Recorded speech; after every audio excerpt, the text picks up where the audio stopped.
This is the One Piece Podcast, episode 347 for the week of Monday, November 24th, 2014. My name is Zach. And my name is Ed. And my name is Steve. We have a lot of cool people on today. First of all, we have the dude. Hey, dude. Hey, Zach. What up? Not much, you? Yeah, things. I think we talked about that before we started recording. Pretty descriptive. Nice. I like it. We also have a very special guest, translator for One Piece in Weekly Shonen Jump. We have Stephen Paul. Hey, Stephen. Hello. Good to be on.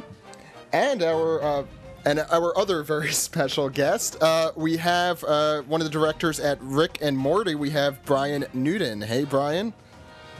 Hey, guys. How's it going? Good. It's nice to have you on the show. It's really serendipitous that you just happen to listen to us, and we're huge fans of yours, and it's great to hear you're a huge fan of One Piece. Yeah, I've been a fan of One Piece for a while, but I've also been listening to podcasts for a few years, and just over the past recent episodes, you guys have pulled the Candyman role where you just made way too many Rick and Morty references, so I had to appear. I'm glad that Rick and Morty is in the the pop culture landscape now. It was it's one of the more interesting things to happen on television this year.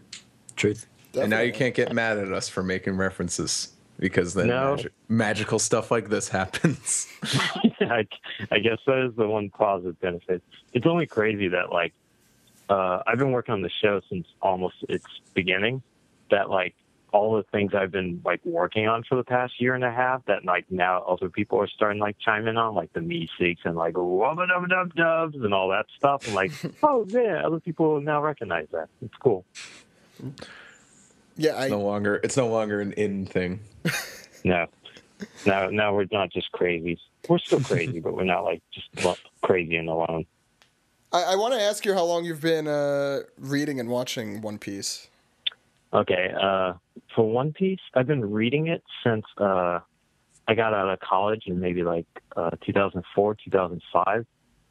Brief history is that I've always enjoyed manga and Japanese anime.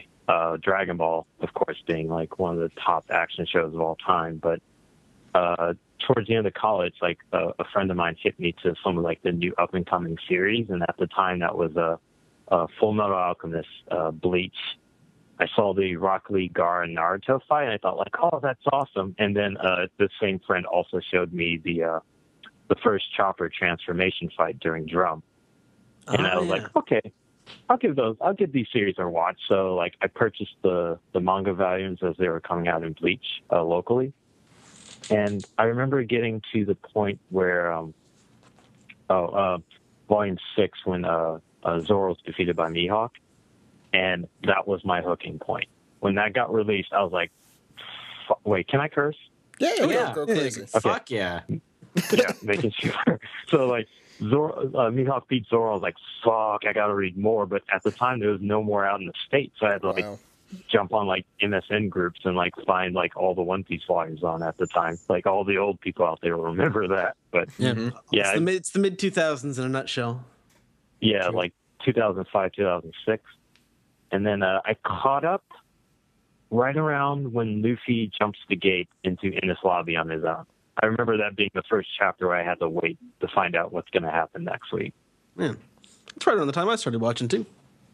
Yeah, those are all good stuff. And then I keep up with the anime series. I've been keeping up with the Funimation series because it's been a long time since the dark days of 4Kids.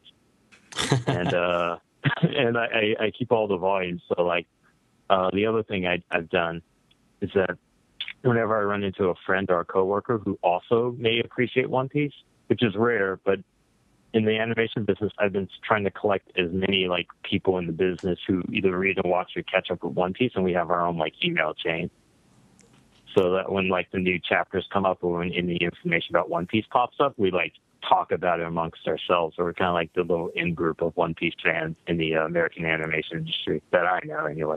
Nice. It's really freaking cool. So I also want to talk to you a bit about your background. And Rick and Morty, I'm sure we'll talk about all night long, but what else have you done that people may know? Or not know? I've had a sort of career in animation, but Rick and Morty being the most popular and most famous right now, and probably one of the best shows I've worked on to date. No slam against anything else, but come on, Dan Harmon and Justin. But currently, I'm directing on season 3 of Teen Titans Go. I boarded on this show for seasons 1 and 2. And then I also worked on a Nickelodeon show called Breadwinners with a bunch of friends of mine. And let's see, what else I've done. I did the pilot for the ADHD Axe Cop series. Oh, cool. Oh, sweet. Yeah. And I also worked on this. Okay, here's when it starts getting dark and obscure. I worked on a Cartoon Network show called, I did animation on a Cartoon Network show called Problem Solvers, which is probably one of the most, I shouldn't say this, but I'll say it because it's one of the most intentionally hideous looking shows on television. If you haven't seen it, you'll know it because it'll like burn into your eyes and your sockets and it won't leave your brain. And then I worked on another show that was also terrible, more terrible than Problem Solvers. Problem Solvers is fun to work on. Manga Wrestling Alliance was another Adult Swim show. I did boards on for that.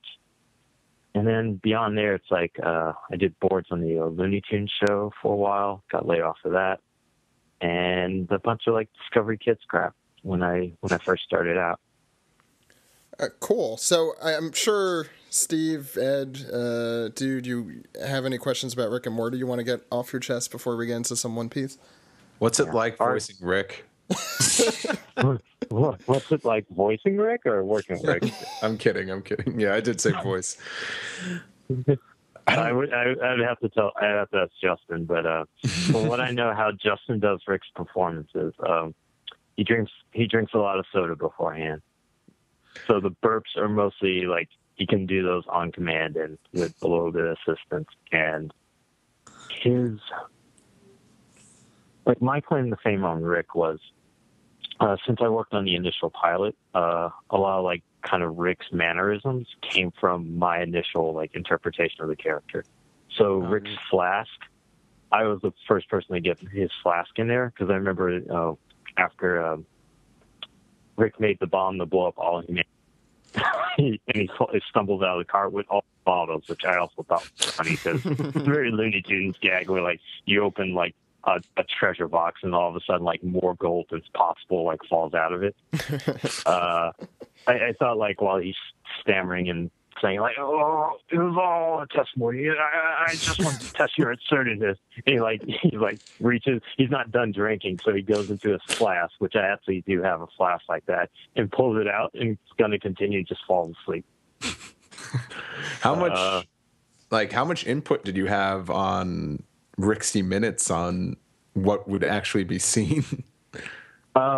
Rixty Minutes was actually a really fun episode because me and my other board team, my board artists who are working with it, I'm using lingo, so I'll clarify. Storyboard artists are the people who actually like do the boards, which eventually get translated into the animation.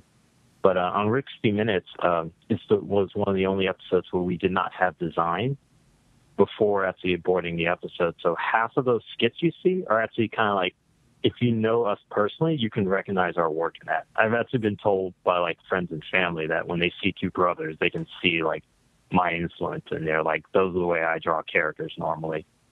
And Strawberry Smiggles is done by a friend of mine, my friend Mark. Yeah, so this is like his proudest moment. I'm always proud to tell people this, that like, you know, this sequence in Strawberry Smiggles where he like squeezes out the entrails and Mark came up with that. That was not written in the script specifically, and it just made me like cringe. I'm like, oh god, keep it. Yeah. And then I heard on like the DVD commentary they just put out that like Robert Kirkman and Scott and Gimble, the Walking Dead people, they were like, that made us cringe. I'm like, holy fuck. Mark just grossed out Walking Dead. Two brothers. Oh, here's a funny two brothers story that I actually told in DVD as well. Like all we got initially for that was just a script and the audio that Justin recorded. We had no like visual direction beyond that, which is unusual because normally Justin's kind of specific about how he wants things to look. So for Two Brothers, I read in the script and heard in the audio that a Mexican armada. And in my head, I interpreted it as like flying saucers that look like sombreros. But that wasn't what he meant. And I later reread it. I was like, oh, he meant boats. Hence the sombrero flying saucer. Yeah, and ultimately I told Justin that. He's like, no, that's better. I was like, yay. So we gave like the like Mexican guys little pointy Spock ears. We're like, okay, it's slightly less racist, maybe. That's really great.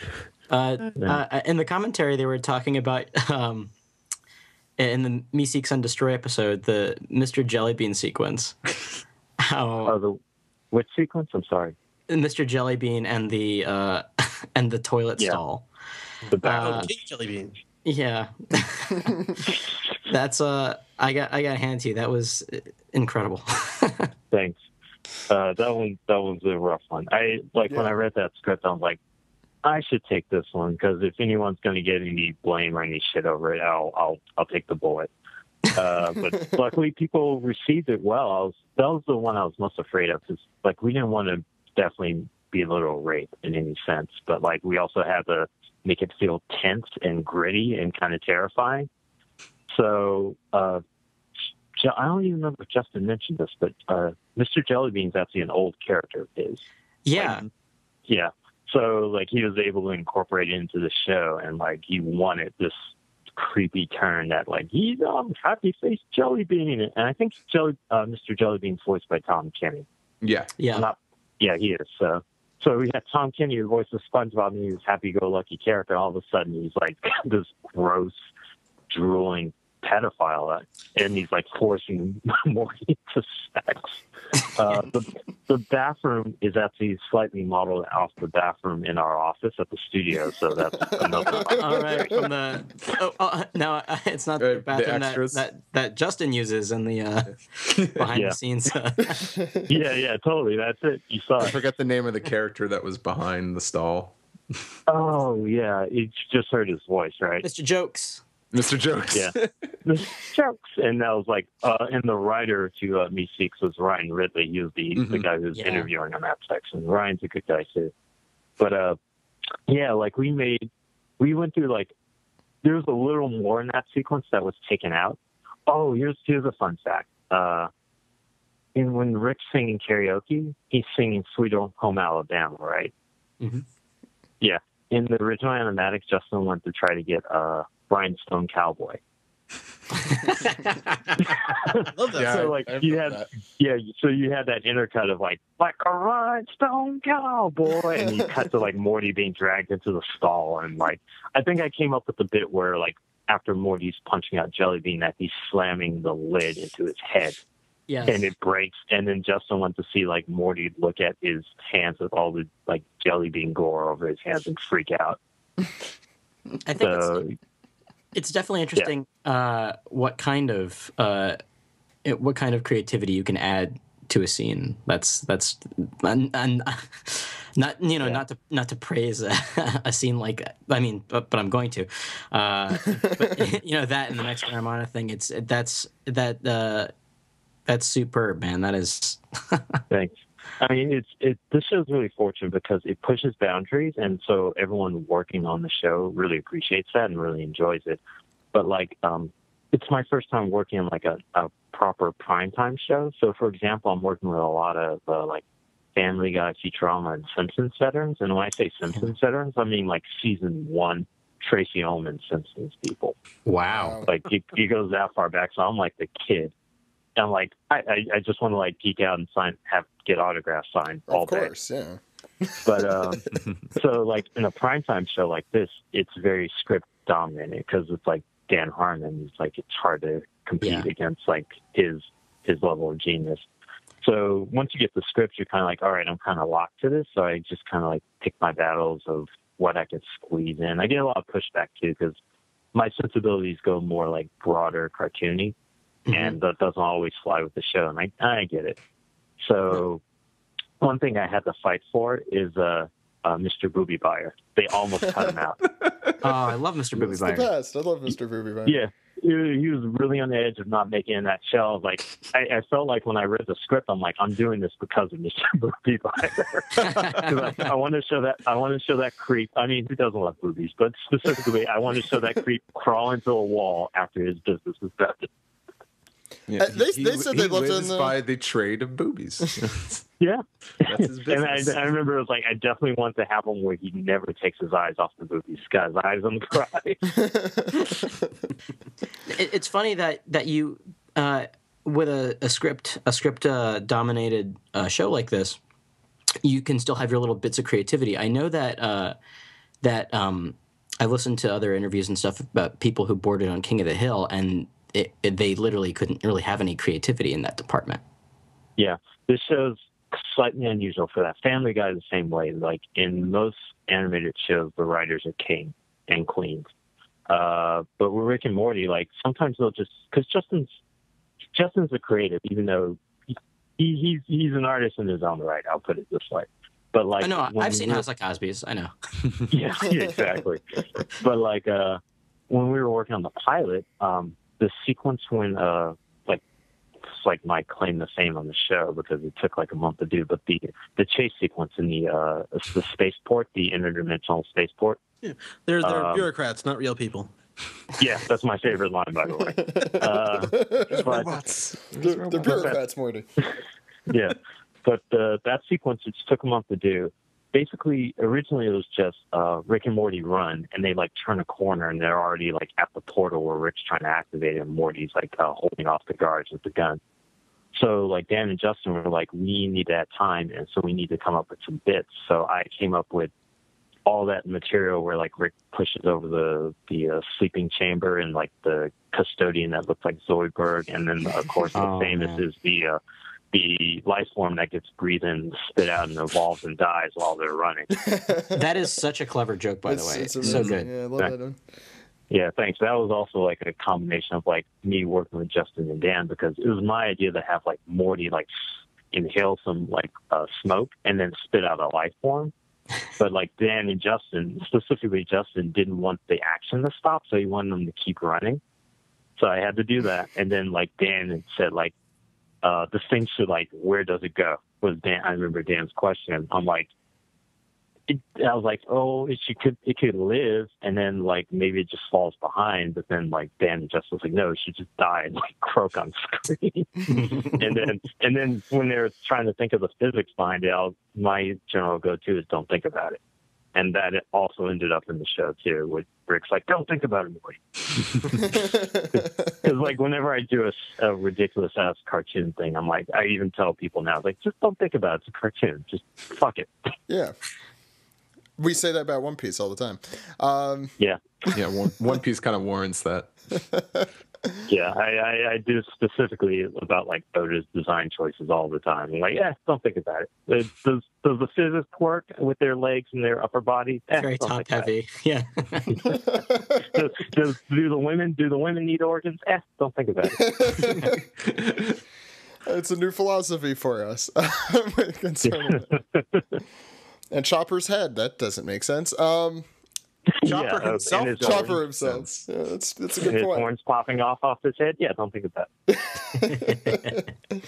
it. Any more questions, guys? Or should we get into it? We should talk about One Piece. Okay. Ed wants to talk about One Piece. I guess that's what we'll do. Should we? It's a big week this week. Are you certain? I One Piece guess. is my favorite topic. I'm sure we'll have references to other things. So why don't we get into the show? That's it.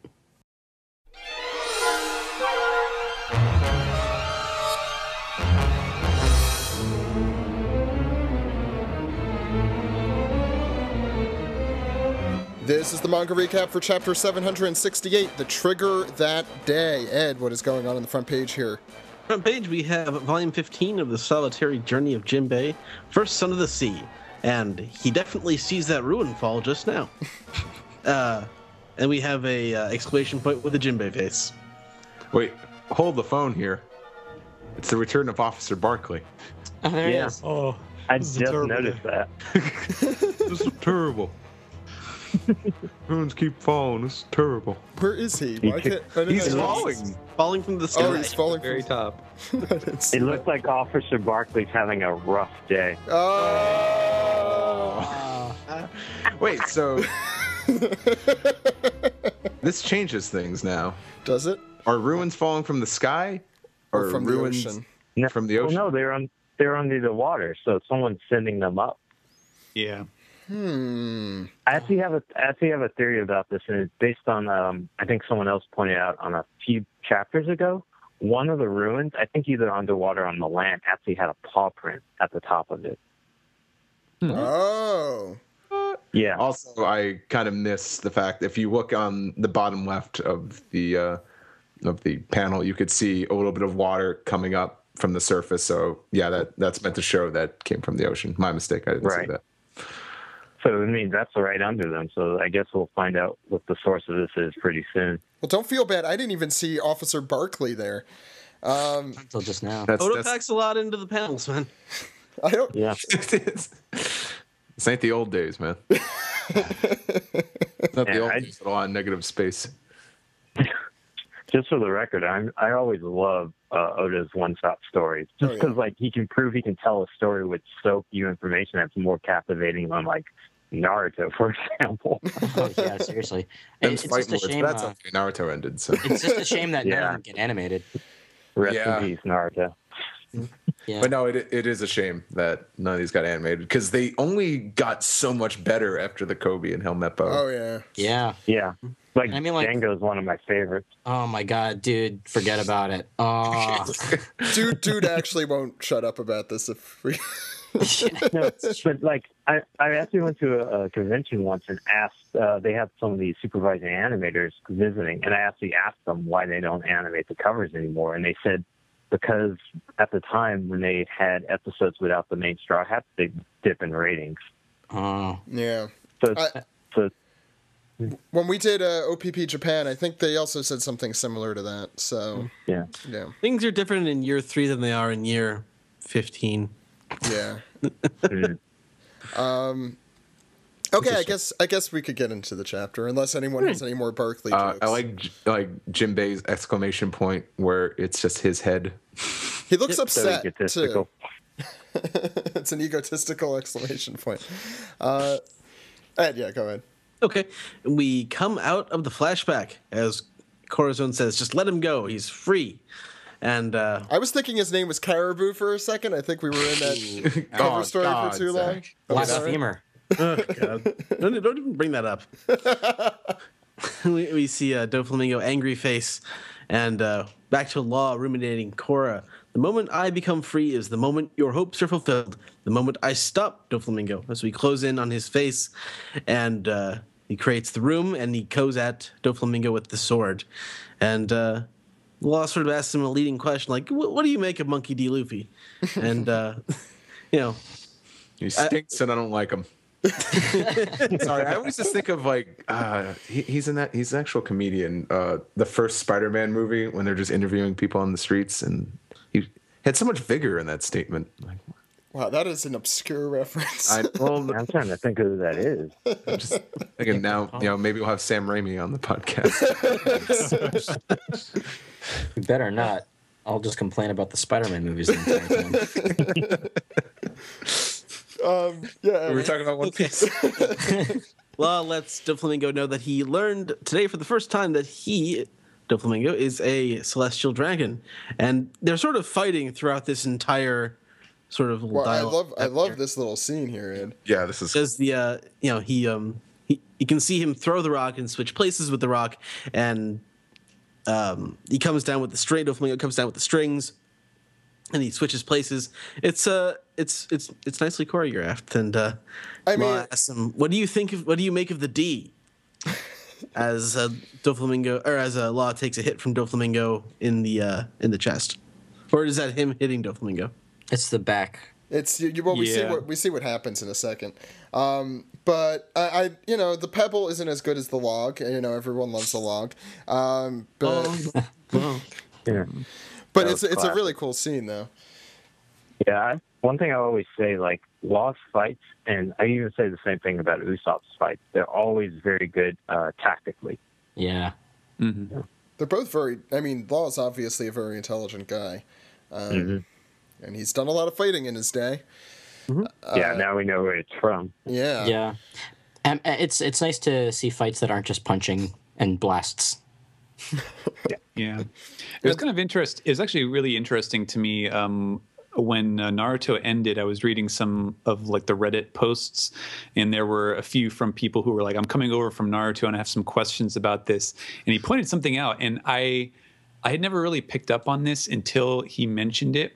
But he was like, "Why don't in One Piece like doesn't anyone like narrate the fights?" Which is, like it's such an anime like stereotype. Is there always has to be someone on the sideline going, "Oh my God, he just like teleported behind the guy and then hit him with his blah blah blah," and you never see that in One Piece.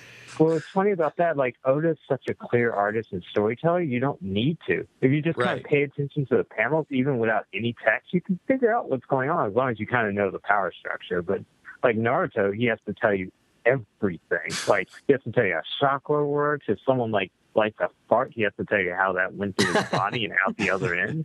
He has to explain the significance of turning into a naked woman. I'm sorry, did he even still do that? I don't know. So basically, it's the Stan Lee method of storytelling. Well, a lot of Spider-Man by Stan Lee. Yeah. Steve. Like in Spider-Man, that's how it was. It was like, watch as I use my web sling, my web shooters to go from here to there. Oh, it's a lot of my hand web? holding. Yeah. My web like, in case you connected don't to know- another skyscraper. Yeah, the invisible skyscrapers in the sky. hanging upside down from Mirror World. I never thought about that. Maybe it's Skypea. Maybe Spider-Man swinging off the sky. Well, maybe we'll have Sam Raimi on in a couple.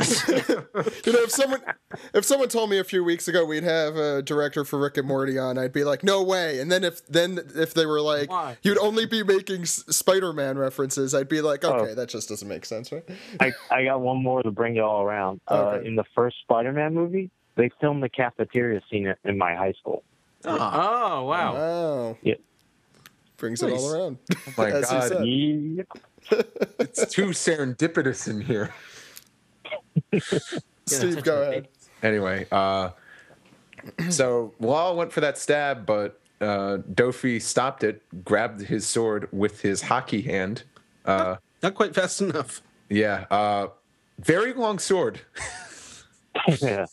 His sword's actually a nochi. It's actually a typically longer sword than like traditional samurai, quote unquote, type swords. Really? Oh, interesting. Like really? Yeah, for real. Why don't you believe him? That's why he carries it on his back all the time instead of. That could also be a very elaborate joke. No, it makes sense. joke. That's a huge sword. No, It's because like Law sword's like the length of his body. If he even he puts it like on the ground. No. From now on, I'm always gonna pay attention to that, and then I'll probably realize it now. Brian, we'll have you on more for the sword and Spider-Man coverage. Nope. I do like my swords. Who doesn't though? Yeah. Steve, keep going. I believe this is Doflamingo saying like this has nothing to do with you. Yeah. Are you trying to say that Straw Hat was, he was led here by fate? To come after, me with, because he's got the D. Even though I'm a god. We're gonna get enough of that in this chapter already. Dude, we've already gotten a face full of D. But Phrasing. Is this fate? Because of who I am. That's what led Luffy here. So Dofi, he's with a spin. He comes in with. It's a really cool looking attack here too. Oh, it's a cool looking panel. Yeah. Just looking absolutely menacing, about to, string Law right in the face. And you actually got to see them coming out of the fingers this time. Gross. Oh yeah, I didn't notice that. They come out of his fingertips. Yeah. Yeah. Fingernails. Nails. Fingernails, yeah, you're It's right. disgusting. Ugh, That kind of is sends pretty chills disgusting. in your fingers. Mm. And Doflamingo, of chills. course, thinks that that's poppycock. The D is I love indeed that. poppycock.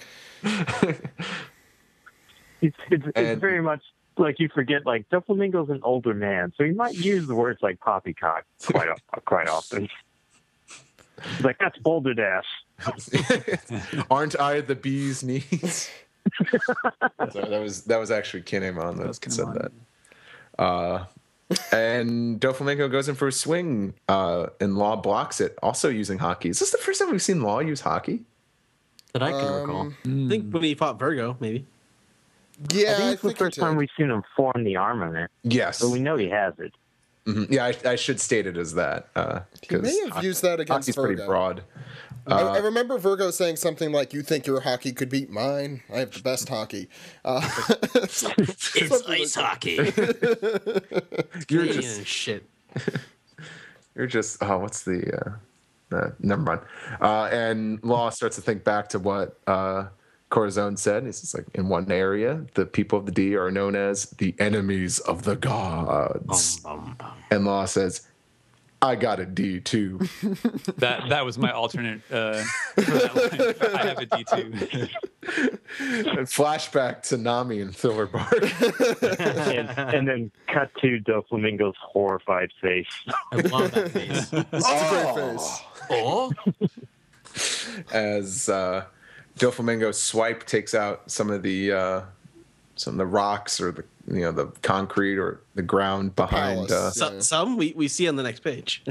can we talk about how cool that panel is? That last panel. This page is just really, really nice. Everything looks really cool. That's Zach breaking up SAT words. You know me. No, Alex is right for bringing up this panel. It's the way it's designed. It's really cool because the opening in the ground, or just at least in the debris, that's where we see Dofi and Law, and the word bubble, not the word bubble, but the sound effect kind of curves around that action. Well, And kinda speaking of, Stephen, that might be my Yeah. favorite onomatopoeia ever. Zubash. Zubash.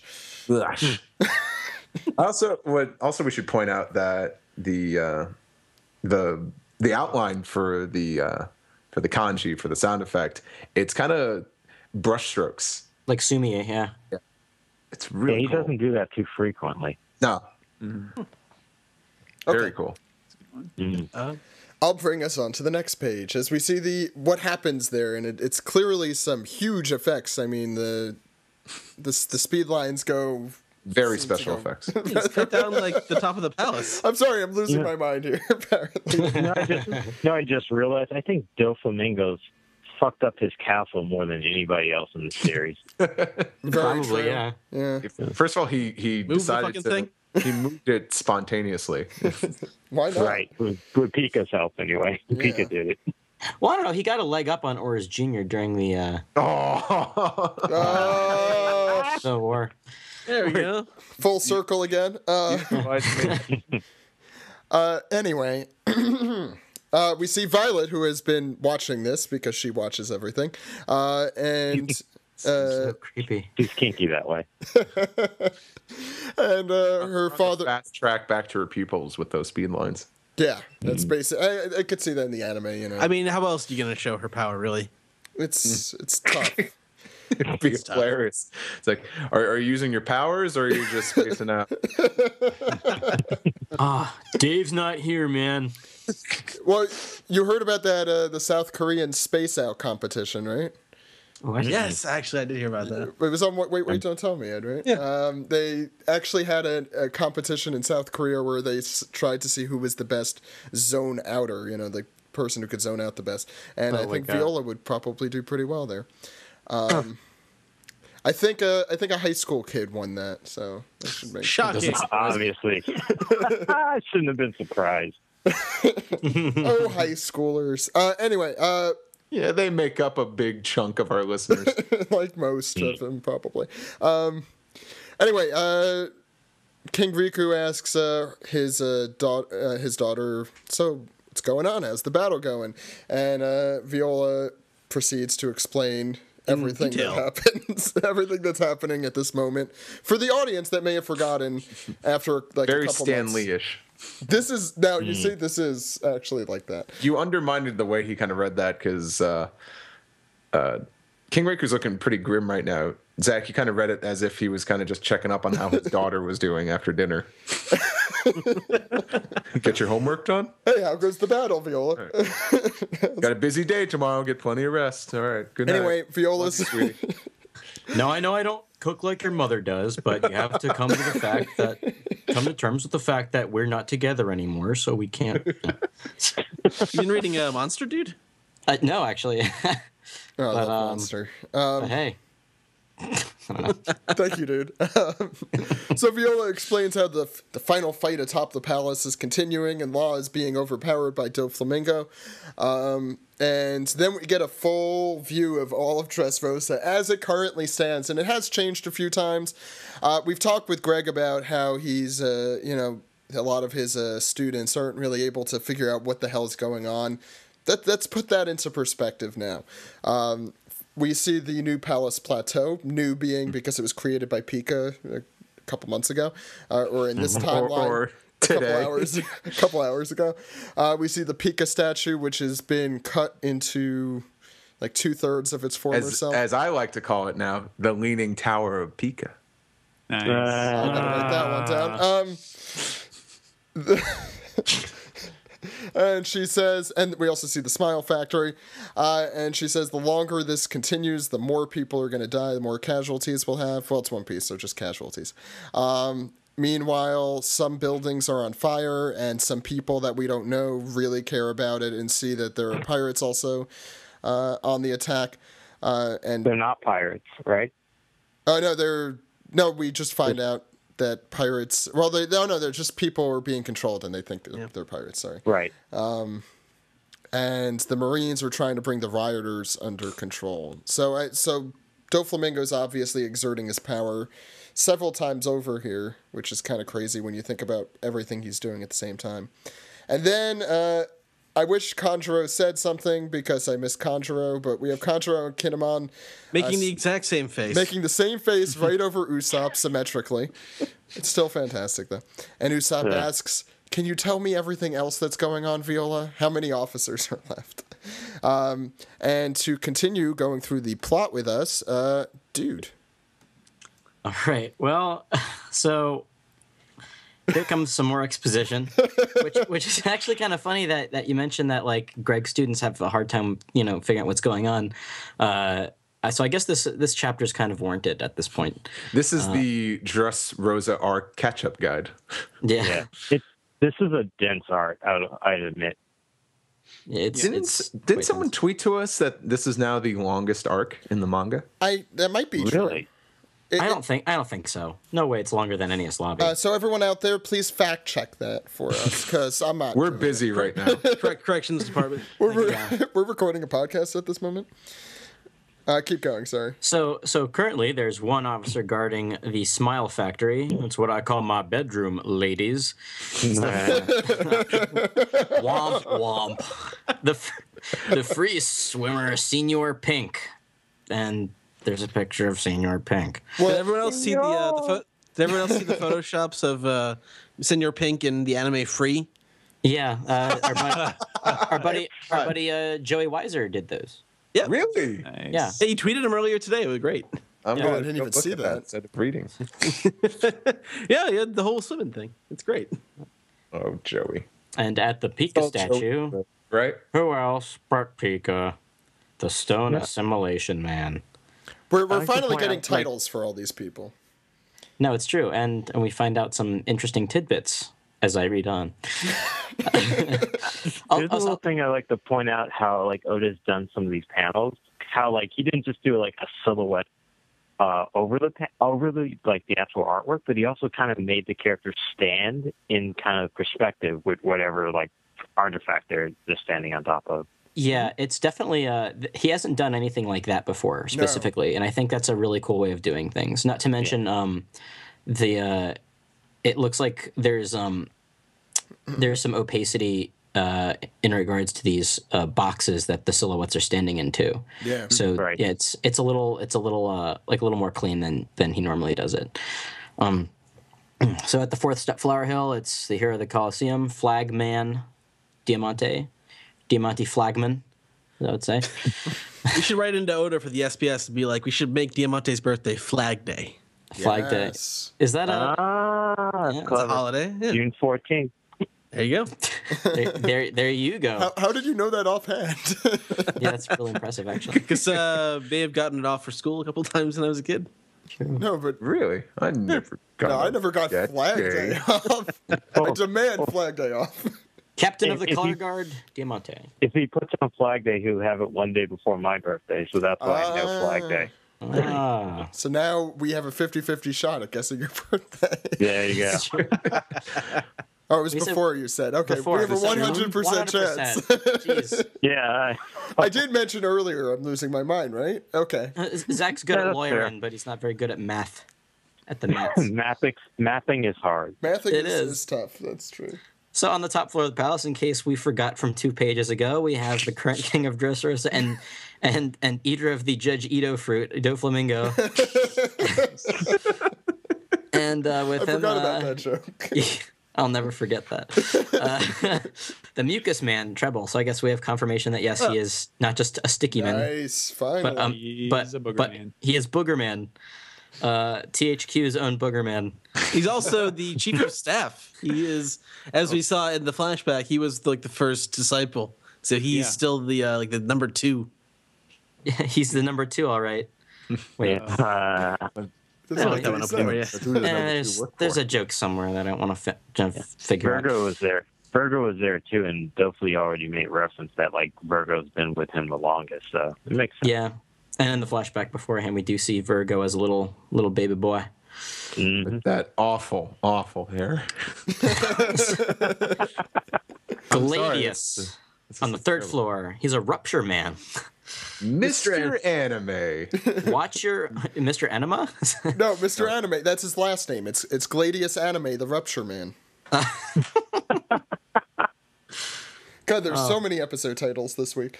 Keep going. And on the second floor, we got 4 officers, starting with Lao G and his G-O fist, martial arts.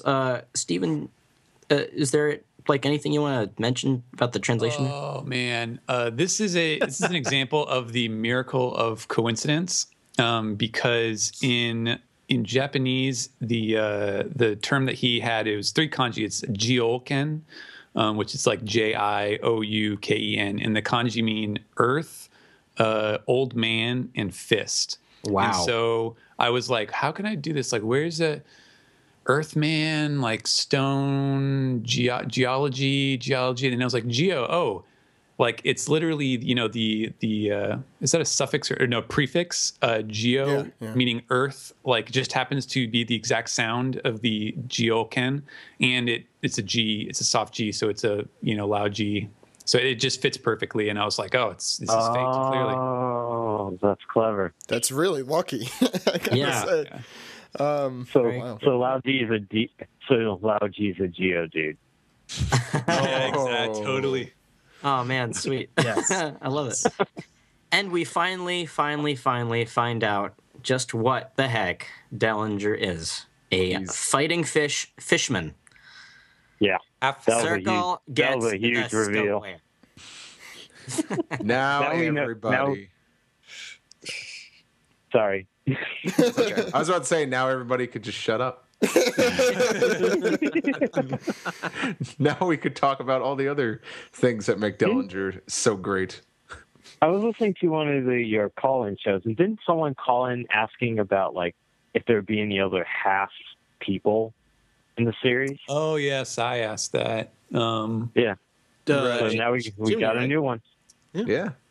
Oh yeah, I remember that now. Yeah, because not the first time we've seen like a half fishman, because Well, we've had a half fishman, half giant during Yeah. the back. Big Pan or Big Bun, whichever Yeah. translation. The guy in Logetown who owns the fish market. What? He was a filler character, wasn't he? No. No. You talking The about guy like with the elephant. Yeah, the guy who The sold elephant Sanji, fish the elephant. seller. he was half fishman? Yeah. Was he half fish? He had a fin. I remember that. He did have a fin on his head. His Yeah, name was Ness, right? Yeah, he's I don't remember his name. Greg can probably tell you, but he's in the Blue Data book, I think. You guys are putting me to shame here. I have no idea. I mean, I know of the time that you're talking about, but I couldn't picture that character if you paid me. He's got kind of like fin hair. It's weird. It's got a big cleft. And It looks like Jesus Burgess's younger brother. yeah, Conspiracy theory here? Okay. No, Jesus Jr. don't encourage them. Jesus Jr. I came up with a new theory on how Jesus Burgess and Ness could be related. So we'll have the Father, the Son. Now we need the Holy Spirit. Rounding off this page, you have Baby 5, full body weapon, and Mac Weiss, the superweight man. Not the overweight man. I know it's easy to confuse. Oh, he's a superweight man. Is that I how I still can describe have- myself now to people? I'm not overweight. I'm superweight. It's the new big boned husky superweight. I ride this rascal by choice. Now, but I still want to know what the heck with what the deal with him is. He's got that like the weird tail, you know. Isn't he kind of like a Tanuki reference? I think so. Like He's like Super Mario 3. Yeah, or just the Japanese mythical creature / real creature. It's real? I didn't even think about Super Mario 3. I was thinking of that Miyazaki movie with like the Tanuki. Yeah. Who's like Pompoko. Pompoko, yeah. Yes. Yeah, totally. Yeah. So that makes 10 of officer rank or higher. Yeah, And- I love that, like, out of the 95% of this information, which is all recap and stuff that we knew, he just threw in the Dellinger fighting fish thing, like, as though we already knew that or something. I was like, wait. He does that. He does that often. Because like sometimes you have to pay attention when Oda does stuff. Like when he revealed the new warlord, he's like, "Oh yeah, Buggy's a warlord." And so is Law. Oh, you knew that. Context clues, people. Oh yeah, in case you didn't know, Gold Roger is Ace's father. But let's move on from that. I like Good how old, I like good how old chapter anticlimactic. 550. I think there's something new with just about everyone except for, I mean, some of the stuff we've 98% known. It's just that it hasn't been confirmed. Like I don't know if we've got Pika's title as a stone assimilation man. Yeah, we did. We did. Okay, then Yeah, we did. they mentioned that a while ago. I think recently in the anime, when he first appears attacking Zoro, Viola, and Luffy. I'm wrong. Which has been beautifully animated. Yeah. Yeah, it was okay, right? I don't know. Don't look at me. Listen to the animation director, Zach. He knows what he's talking about. Oh, it was yes. I know a little thing or two. Yeah, I literally is the opposite of my job. Yeah. Stephen, go ahead.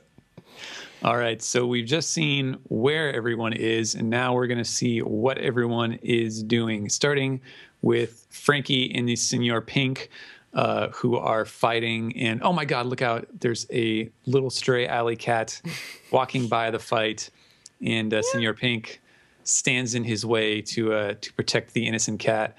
And I love this. He gives him the thumbs up, like once the going is clear, I guess. He's like, "You're free, little one." And That might be one of my favorite panels in a while. I love it. Yeah, It's the best thing. I'm coming surprised out I of- haven't seen anyone on the forum with that as their avatar yet. It'll happen. Give it time. We'll see. Not a whole lot of people like Yeah. Senor Pink. Yeah, it's unfortunate. He's a man's man. He is. yeah, It's true. It is true. To an extreme, yes. He is the man's man. And despite the warning on the back of his shirt, the cat is crying, but it's tears of joy, I suppose. And meanwhile, I love this. This might be my favorite little detail of the chapter is Frankie is extending his little hand out of the big hand in order to wipe a tear away from his eye as the touching scene plays out. Wow, I did not see that. Yeah, I didn't either. Yeah. Yeah, it's great, and of course the floozies are all over it. And I thought they were roadies. groupies, Groupies. not roadies. Well, Or something. are they Floaties. Schmoopies. Let's call them the Pinkies. The Pinkies. There you go. Pinkies. I don't say because are they in affiliation with the Schmucks? The Pinkies are like the people who follow around the Schmucks, or one Schmuck in particular. Mm-hmm. Yeah. We're really coining a lot of terms tonight. Anyway, keep going. A lot of Yiddish terms. And Black man. On the Pika statue, we see Zoro and Pika still fighting. Looks like Pika is back to kind of popping up out of the stone in order to attack. And Violet says the conclusion cannot be far off. Actually, I love when Oda breaks the fourth wall like this. He's talking directly to us. Yeah. And to season 1, guys. Wait. Yeah, I kind of wonder if this is kind of like it means that we're going to get sort of a short, like maybe we'll see the finishing moves, but not like the usual back and forth where you get 3 chapters each for all of these. I think that's the pace now. I don't like it, Tony. About it before. Well, if we don't get 2 to 3 chapters, I hope we at least get 1 chapter per fight. One it would be dedicated nice, chapter. I per fight, could. yeah. I'm hoping. I could settle with that. I'm really curious to see more Robin. We saw her in the anime, which we'll talk a little bit about later this week, and it's just I miss seeing that character more. Maybe that's just me. Well, Zach, you're about to you're see. in luck because here's Robin. She's at the 3rd step of the Palace Plateau with Bartolomeo, and they're doing the same thing again, where he's using his barrier to give her time to continue on ahead, which I guess means that she will be arriving up near Diamante and Kiros, possibly. But yeah, I don't know. Right? Well, yeah, that is now in question, I suppose. We certainly hope so. We thought that was going to be the case when it was her and Bartolomeo versus the who's there? Gladius, I guess, is there. On the Is she step. making her own steps? Is that Yes. what's going on in the background? Yeah, she is. I didn't even notice that. Oh, wow. Her own little footsteps out of the rock there. Good catch. I completely missed that. I just assumed Bartolomeo was doing that for her. I didn't notice it until just this second. I'm like, wait, what is she walking on? You can see the little flower petals down at the bottom. Yeah. She's walking on sunshine.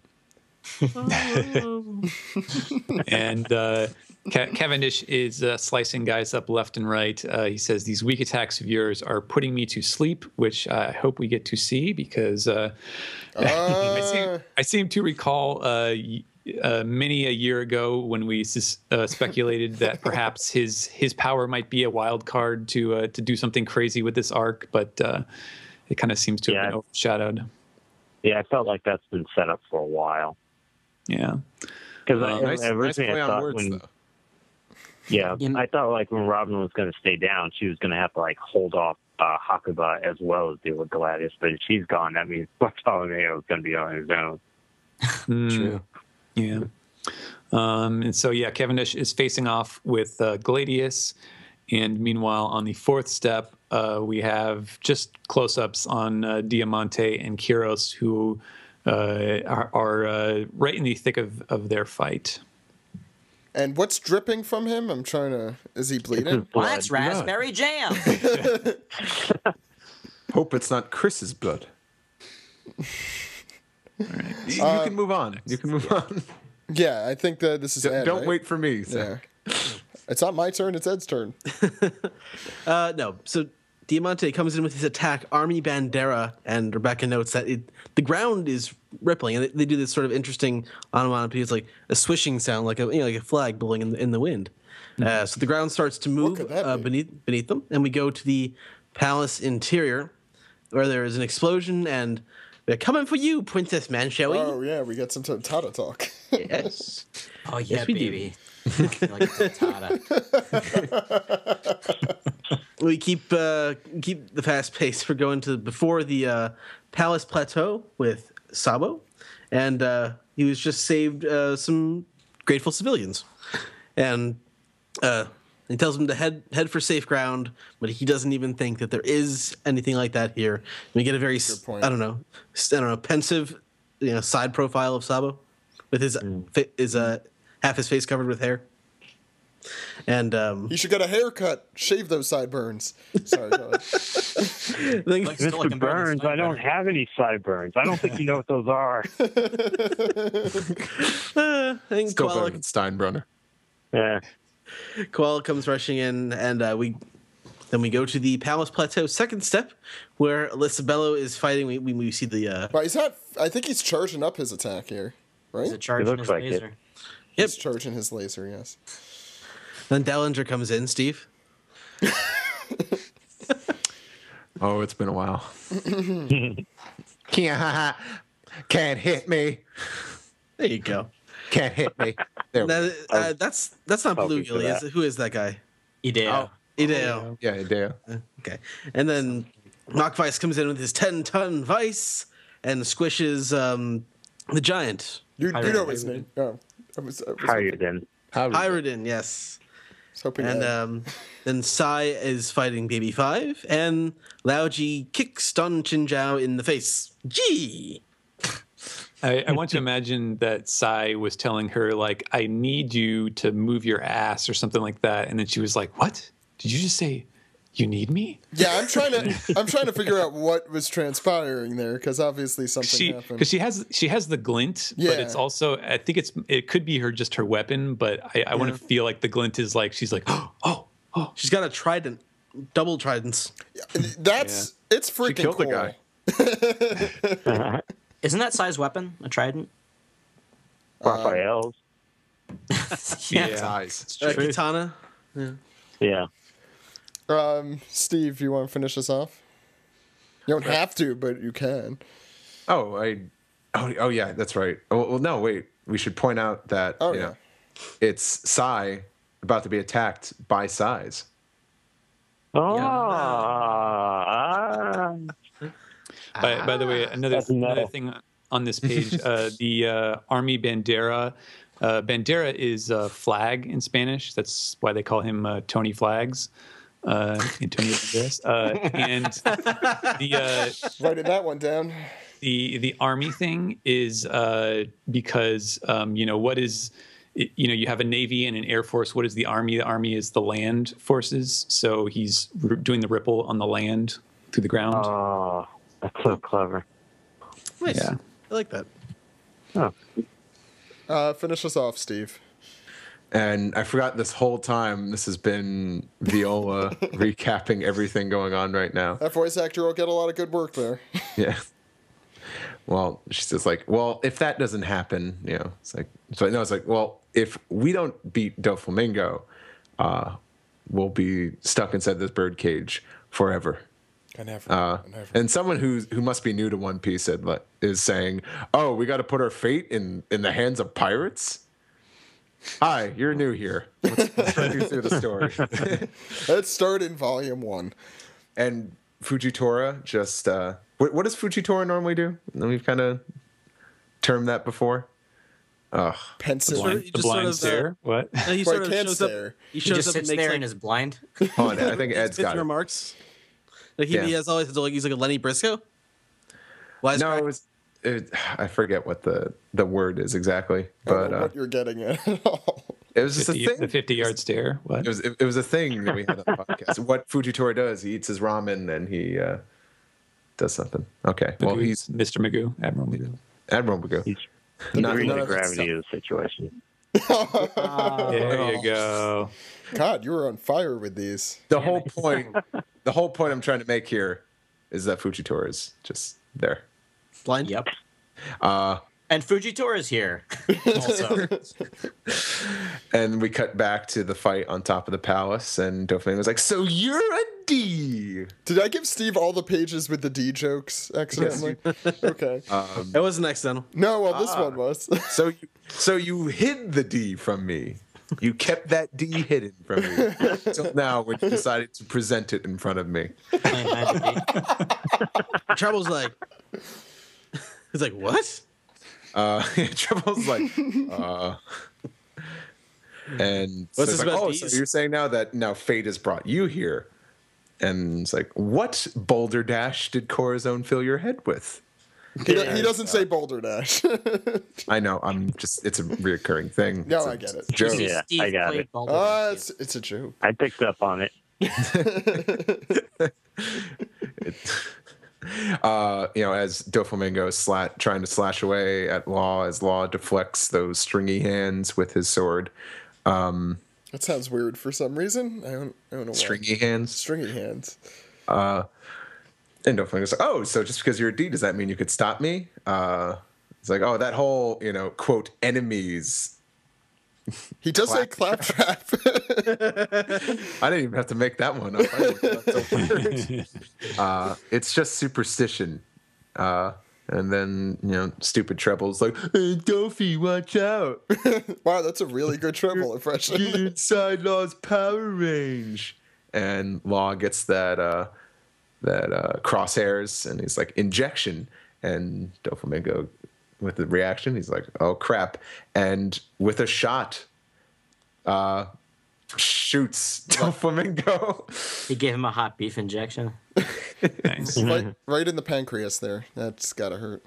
And as he coughs up some blood, Law says, Corazon knew just a name alone wouldn't help me defeat you, but that was just the catalyst. Cora was too kind-hearted to pull the trigger that day, so I've come to finish it. Nice. Really cool. Law has become much more enjoyable to watch fight, because I think this arc has really taken advantage of his powers, and he's done a lot of cool new things. Let's go around. Let's go around the table. Bryan, what were your thoughts on the chapter? Too short, but I'm just glad that it's setting up ultimately like the final fight. Because all this time, I was thinking about it earlier today, this entire arc has just been one long fight. It's like once the Coliseum started, it's like there was a battle. And then even after the Coliseum, there's still battles going on. So I think that's why everyone has like arc fatigue for this one. Yeah, a little bit. But this is signifying that like Doflamingo's finally going to go down, and for that I enjoy it. And there wasn't any huge reveals outside of, I think, like Dellinger, but I'm just glad to see One Piece back and not looking forward to the winter break. Yeah. Stephen. Yeah, I actually have to say that I was a bit disappointed by this chapter. I knew that we needed to have the table set again after the flashback, because it's just such a complicated arc, and so much of it was left hanging. Like, it wasn't like Doflamingo was the final piece to be put into place when the flashback was over. We've still got all these fights going on. And so I knew that he was going to have to spend some time putting everything back in perspective. I just didn't think it was going to be basically an entire chapter. We got a few little tidbits here and there, but I don't think we actually got any. I don't think the plot really moved forward at all. Like we see Diamante starting an attack. Everyone's starting an attack. Yep. Yeah. The only person who follows through is actually Law. Yeah, and they get most of the time, and that again is sort of recontextualizing the clash between them. Now that we know Law is a D, Dofi is a celestial dragon, there's a like classical rivalry between these two groups for whatever reason, and so that's basically what we get out of this, is they're kind of coming to terms with that. And also something else I realized, that we didn't see Luffy at all. Nope. Yeah. He's still inside the palace with Bellamy and the string clone. Yeah. So So does that mean like Viola can't even see Luffy? Like, she knew he got knocked inside, but like, did we even get like a shot of him and Bellamy? Yeah, well, she was only listing the officers, and Bellamy is just a grunt guy, so that's probably why. Good call. Yeah, I'm going to be honest, I forgot Bellamy was there. Yeah. Steve. I'll agree with Bryan. It was a very short chapter. Before I knew it was over, and I'm like, I kind of feel like I was gypped a little bit, because this was a recap. It was only 15 pages total. Mm-hmm. A lot of them were. It's kind of like a Marineford thing where there was a bunch of double page spreads.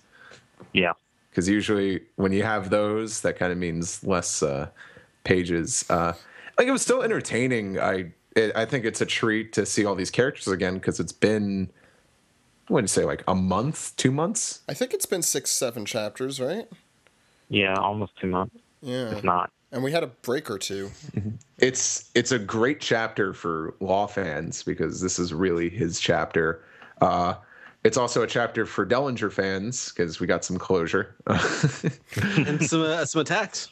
Yeah, but other than that, it's I could call it a catch-up guide, and I don't mean that like any like in any negativity. Like I don't feel like I was gypped, but It's been almost like 2 months, hasn't it? Yeah. Yeah. It's been a while. Dressrosa has been so good that I can't really complain. Yeah. Dude? So it's come to this, a Simpsons clip show. I'm actually, I'm kind of disappointed that the flashback ended where it did, because I kind of want to, Yeah, I kind of want to know where Law went from there. Agreed. Yeah. Like, there's a lot that's still like unsaid. Yeah, I kind of wanted that. Sorry, I kind of want that please. same moment. Yeah, I kind of want that same moment that Robin had at the end of her chapter, where you kind of like skip the years and see like who people she's meet, like you can see like Law when you meet Beppo.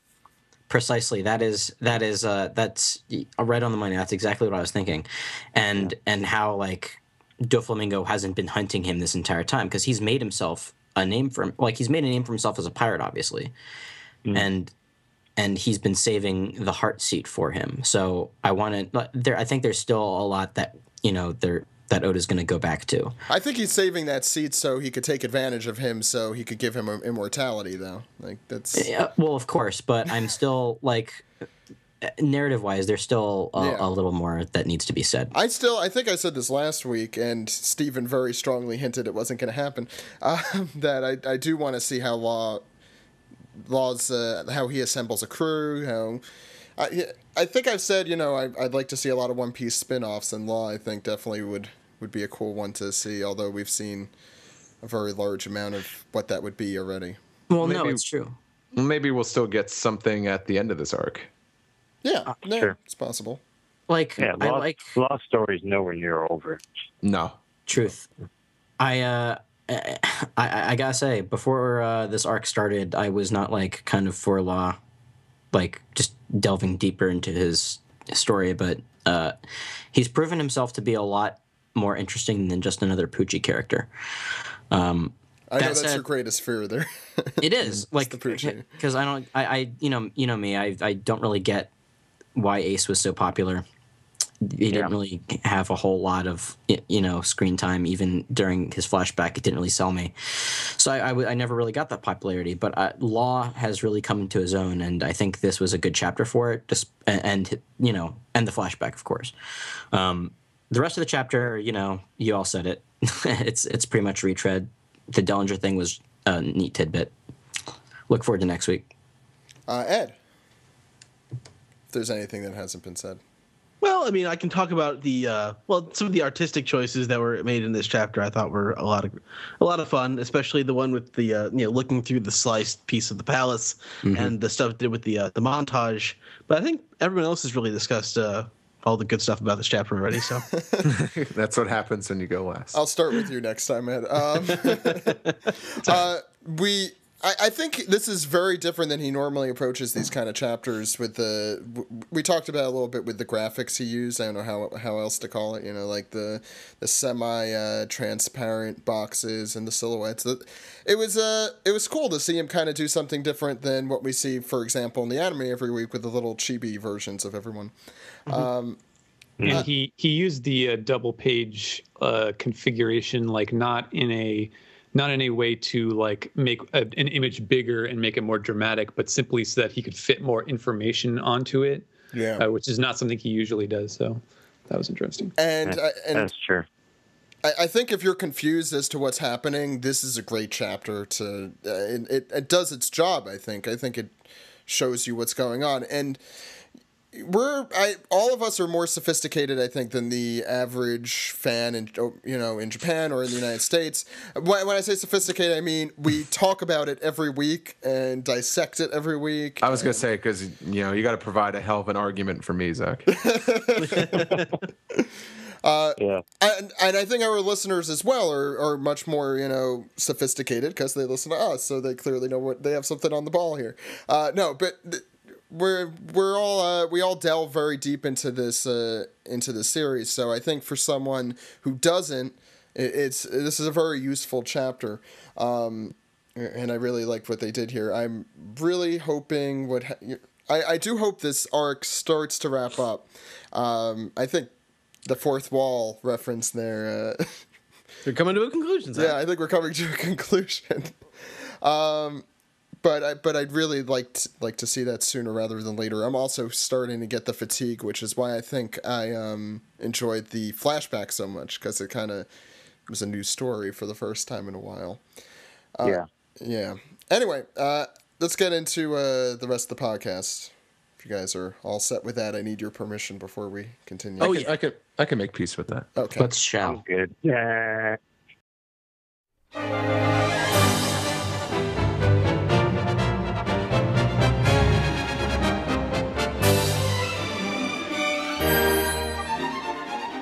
This is the anime recap for episode 671. Defeat Sugar, the army of little people charges. And I gotta say, these episode recaps really shouldn't be going past the 6-minute mark. Yeah, this one went 6 minutes and 10 seconds. That is rough. Hello, Ennia's Lobby, Thriller Bark. Yeah. Good to see you again. The that was animation was 7 something even.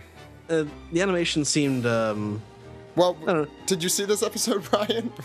I did see it. So we should really be asking you this question. There were. I'd say this was maybe their B team. It was not their A team. Yeah. I mean, because they managed, despite some of the other difficulties they had in the episode, they didn't manage to make Pika's ability look totally weird and bad. The only thing Yeah. go ahead, Brian. Yeah, just to follow up what I mentioned earlier, is that I think the previous episode handled him better than this one. Yeah, I Right. agree. Well, there was This is the team that worked on the episode 2 episodes ago, because we did a double recap last week, and the first one was definitely a little lower than the second one. well. All right. There were some cool decisions that they made. I like the Pika coming out of the ground. I think was Yeah. a pretty cool thing. That looked Gygaxian, actually. To pull a D&D reference. Like a living floor. I actually get it. Okay. Yeah. Guy Gax. I know that guy. Get out the grid paper, everybody. Isn't that more for Harmontown than this? Roll for podcast? Girl. Yeah, this is the last 30 minutes of the One Piece podcast is now the last 30 minutes of Harmontown. I'll talk about that later.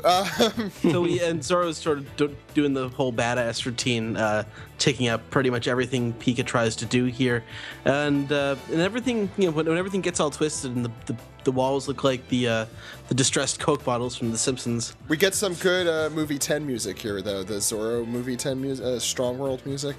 Zoro slows things down to a crawl. This scene took a really long time. I felt like maybe it's because he did that. I'm like, okay. He uses his Mantraki. I called it Jedi meditation only because I've been watching Clone Wars a lot. Nice. Yeah. But they do the nice callback of using the same move from Alabasta. He uses the lion, the Shishi Sun Sun that he used to defeat Mr. Black Lion Rope. Yeah, that's the one. One thing that bugs me about Zoro, or the way they depict him, is that he moves too fast for animation a lot. More so than I think other characters, because they do that thing with Zoro where he attacks and he's very sudden, and we get to see the result of his attack without necessarily seeing him, because he's moving so fast and his blade is moving like so Dragon fast. Ball Z and the Cell games, where you just have the sound effect. Psh, psh, psh, psh. Assume something's happening here. Yeah, and that's sort of the end of that. We're skipping around a lot in this episode around We go to the lift and we get to see Lao Ji, who in the anime I think I'm loving him even more than I loved him in the manga, because it was what Steve was saying. He's all shaky and old, and he's also a Sentai kind of hero. Gimme. He did the Iggy. I did the Yankee. With a G. It's good. So many titles this week. And he said, and he just kicks soldiers' ass onto the first floor of the palace. When he kicks him out the door, they do a wide shot that looks really fun. Yeah. Yeah. Identical to the Similar manga. shot yeah, they had a similar shot of that in the manga. Then we head to the underground factory. We are all over the place in this episode. And I forgot about those luminous flowers that simulate daylight inside there. Did they explain that in the manga? I completely forgot. I don't know. I like this. I mean, this segment felt fillery, but I thought it was conveying like interesting information. So It wasn't filler, though. I think it was all canon. Okay. I mean, I like the sequence in general. Just It's nice to be out in the sun. We're in a lot of like indoor dark places in even this if episode. it's fake sun. Even if it's fake sunflowery sun. Yeah. Don't think about it. The music throughout this scene was also very good, and I liked it. The imagery was just the way that they used the music in conjunction with the sort of landscape of this segment. I'd be remiss if we didn't mention the eye drop gag. Well, yeah, and so yeah. This is why at one point I did not believe that Princess Manchuri actually existed. Yeah. I was convinced that That was- she was entirely made up. That was probably the one thing from that sequence that was not in the manga, that him turning around, adding like the drops in his eyes. Yeah. That was almost as good as what was it, Steve, the fart in the elevator? No, it was Scratching the the guy balls. like scratching. I was scratching his or balls in the ass. elevator. And the guy looking at him like, dude, no, that's not cool. And That might be when people say, "Oh, what is your favorite moment in anime?" Oh, mine is when the crew gets separated, or when Luffy beats Crocodile. I think now I'm gonna say, "Oh, when that guy scratched his balls, his ass, Ball scratchers. ball scratchers, Ball Ball scratcher. scratchers. There you ball go. scratchers." I guess we know what the down for that. sequel's name is. His name is Sanshita-san, so keep that in mind for trivia, Zach. No. That's not my That's job. important. That's very important. And then Will we be go if you down, want to win prizes. Go ahead. we get down back to where Treble and Sugar and Usopp, Robin, and the Tontanas are, and Usopp's all like, Wait. It's called the Executive Tower, or the other name for it, the Executive Tower. Thank you. you can count on me, said no Usopp ever. And his tone of voice there was just great. Sunny Straight is definitely right that Yamaguchi-san is probably he's got to be the best. I think he might be the best actor of the original Japanese cast. They're all great, but I Yeah. think he just has such a. He had a lot of freaking work, love him. a lot to work with Usopp, more so than maybe other characters. But he acts the hell out of it. He does. Well, he also has a Yeah, I fantastic range too. I was even thinking that a while ago, is that like out of all the performances that most of the Straw Hats give, he's the one I'll buy. Like I don't accept hardly anyone else as Usopp sometimes. Yeah. Let's see here. So Robin goes in for the decoy role, leading Treble out to where the pirates are. This was great, by the way. I don't remember seeing Robin like this ever. Even though I'm sure she does it more often, but it's been a very long time. She's been in criminal organizations her entire life, Yes, she knows how it works. including the Straw Hats. That's right. He's no pro. Yeah, go ahead. Sorry. Usopp actually is kind of a great leader here. By doing nothing, he makes everyone else dig deep into themselves. Otherwise, they'd never succeed, because Usopp can't really do anything. Or at least he doesn't seem to think he can. We shall see later. Yeah. Wow, that's a really subtle foreshadowing there. It was never. I mean, and then they Usopp and the Tontadas sneak into into Sugar's little room there, and they're sort of biding their time. They drop the grape in there, and she's like, "The hell is this?" After and they extend the sequence by having her put her finger in a normal grape and eating it, and it takes a little while, and she finally picks it up. She's like, "Nah," he throws it away. Definitely filler. Yeah. I don't know. It was never going to be that easy. Sugar is I think she's deceptive because she's a lot older and smarter than people think she is because of how she looks. Right. Yeah, which she kind of says. And then I wrote down why don't they just beat the shit out of her and then feed her the sauce? She can't turn them all into toys at once, can she? She does say, "I don't like it. They think I'm weak." And then she uses her little black bearzu, which is the correct. Basically basically a sumo thing right here. And everyone gets Street Fighter. a bunch of yeah. a bunch of Tontatas get turned into little black bears, and Not Flapper. yeah, damn it, you stole my. Oh yes, Flapper. Anybody but Flapper. Flapper has been turned into a little black bear, and really, what else is there to talk? Oh wait, there's more stuff that happens. Is Flapper just like Chopper's Tontata cousin? Holy crap! I was like thinking the same thing. Jinx. I don't know if that's how Jinx works. Yeah, but I won't talk. Someone has to say my name. So Treble has the weirdest reaction. And he rushes back, but he also does sort of like confronts Robin, like gets in her face after like she goes out, and Robin is trying to get away, but just by continuing to goose step after. Yeah. Well, Nazi style, but Yeah. she eventually she's trying to run away, and Treble chases after her, and he like takes the ship and flings it into the building. No, you're missing a couple really, really funny things with this. Is that go for it. First, he sticks her to the ground and she disappears, which is kind of gives him a look. It's like, okay, I'm going now. But I love how Sugar's like, Treble, it's a trap. And he continues to walk over there anyway. Robin's like, hey, it's over there. You see, I'm right. I'm not lying to you. Yes, I know. That's my favorite line from Return of the Jedi too. You know, I really like Treble's power and motion. It's, you know. Yeah. Yeah, it's interesting to think about what possibilities there are for that, like sort of in the future with the animation. I forgot to read through what I wrote in my notes for this scene too. Treble scrolls through his straw hat Rolodex and realizes it's Robin. Because Kids these days have no idea what a Rolodex is. It involves cards. Wow, I made a really. I also had a Duke Nukem reference. Rolodex is that like a Pokedex? Yes. Yeah. Rolodex comes from the word Pokedex. That's the etymology of that word. Yeah. I was wondering why Treble has chains on his ankles. We've talked about this before, and wondering if he was a slave at some point. Actually, I had a theory about that is probably no longer true, but I assumed because of like the fact that like they keep referring to Doflamingo as a young master, and we knew that he was a world noble, that like his family were all like former slaves of his when he was a world noble. Huh. Interesting. Yeah. And as far as the last thing for this episode, Crunchyroll now has next episode previews. I know, I saw that on their episodes. And I was taken aback because I'd honestly never heard that next episode preview music before.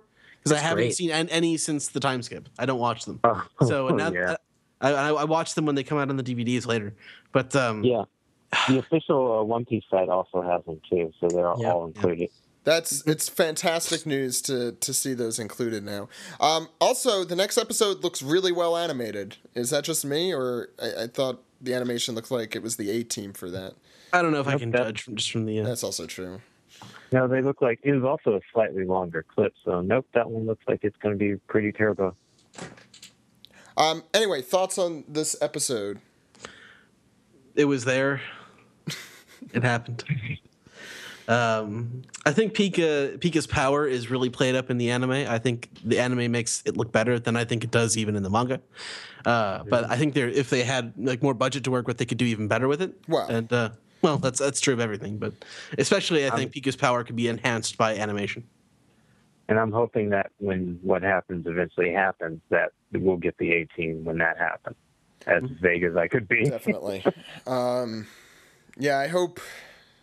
I've been maybe the JoJo crew will just join on One Piece and just reanimate the whole thing.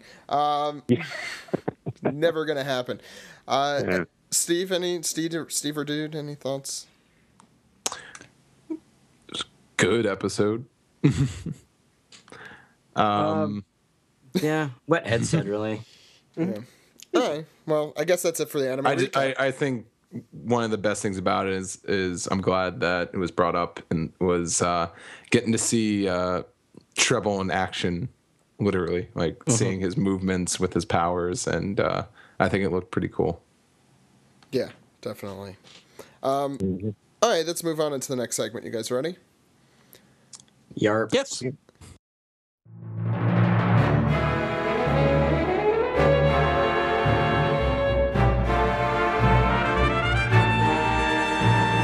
This is the Piece Together segment where we take your questions, comments, and theories, and then if you have 25 schmeckles, we go through them, but only for that amount. Sorry. Stephen hated I it. wonder what the Schmeckles berry conversion is now. I don't know what that is. What is that? Stoke Shores asks, gives a piece the tweet for Stephen, which is no, that's not how that works. Piece the tweet is on Twitter. I hate to tell you, Stoke Shores. What's the real translation for what Treble says? The real translation for what Treble says to Doflamingo right before Law uses the injection shot. I know there's a lot of different scanlations, but what does he really say? This person must not have access. Should read Viz's translation and find out. I don't know. He just says he's in Law's power range. There you go. I'm assuming I know what they're talking about. I've heard some of those theories as well, and I'm honestly curious about that. A lot of people are theorizing that that the power range is in reference to him being a D, and that like Doflamingo's getting frustrated or like caught in his own pace in a way. Nah, I don't think so. All right. Yeah. Now you know how I feel most episodes when I just get shut down. Captain Usopp says, "Hi guys, love the podcast, and this question is for Steven. When do you get to read the weekly One Piece chapters? In other words, when do you get sent the latest chapters to translate? You have the best job in the world, and I bet you laugh at us when all of us predict what happened next week. Keep up the good work." I usually get it between, let's say, like 7 and 10 days before the issue comes out. So it's a few days before people start talking about it online when stuff leaks. So yeah, there's I get to read it without worrying about spoilers. But on the other hand, like I also don't have anyone to bounce ideas off of aside from Alexi, but he usually just sort of leaves the creative decisions up to me for the most part. So, yeah, that's about the time frame, the schedule. Cool. All right. Next one comes from Joman, who says, "What are your guys' thoughts on the possibility of Chopper running into a reindeer human in an upcoming arc?" What? So he's a human reindeer. What if he comes into contact with a reindeer human? They can have sex. Well, maybe they can have sex. Would it be a human or a reindeer? So this person is a human. It'd be a human who's eating the reindeer He's fruit. eating a reindeer fruit. I feel like that has to happen. If it's a girl, it's someone who can Chopper can possibly have like any sexual attraction to. Yeah, Chopper has a very specific amount of people he could be attracted to. He's also like a little innocent kid, so let's not even get into that. Hey, he's 15. He's not innocent. I know what he does in the bedroom. Burgeoning manhood. I think he's 17 now. Oh, that's right, 17. He's a 17-year-old kid. I mean, you should knock. He's almost legal. Okay, next question comes from Ojiru, who says, "We see Elisabello getting his King Punch ready. Who do you think he's going to use it on? His guess is the birdcage itself. Also, we know Law's Devil Fruit uses up stamina. Is it weird that the other Devil Fruits don't seem to use up stamina at all, as far as we know? Doflamingo has birdcage, for example, Parasite, and a clone fighting Luffy all at the same time. I kind of wish doing all these things at least visibly tired him a little." That's a good point there too. Look, I'm sure. Yeah, I'm sure Doflamingo's exerting his power. Afterwards, he'll need a nap and maybe a cigarette. and a couple of the pinkies, I think we're calling them, right? Okay. Anyway. Yeah, he could use a couple fluffers for later. They're not the Mingos, they're the pinkies. Zach. I'm sorry. That's true. The Mingos are off doing something else. Who knows? He did have his own groupies. we saw in Punk Hazard. I'm not just pulling that out. Oh, at the poolside. Oh wait, do you think those women could be like attached to Senior Pink now?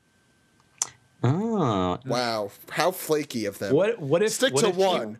What if Senior Pink was swimming in the pool when that He scene was. happens? There you go. It was. Was he? Yeah. oh snap! I gotta reread that chapter. Yeah, that was a long time ago at this point. Yeah.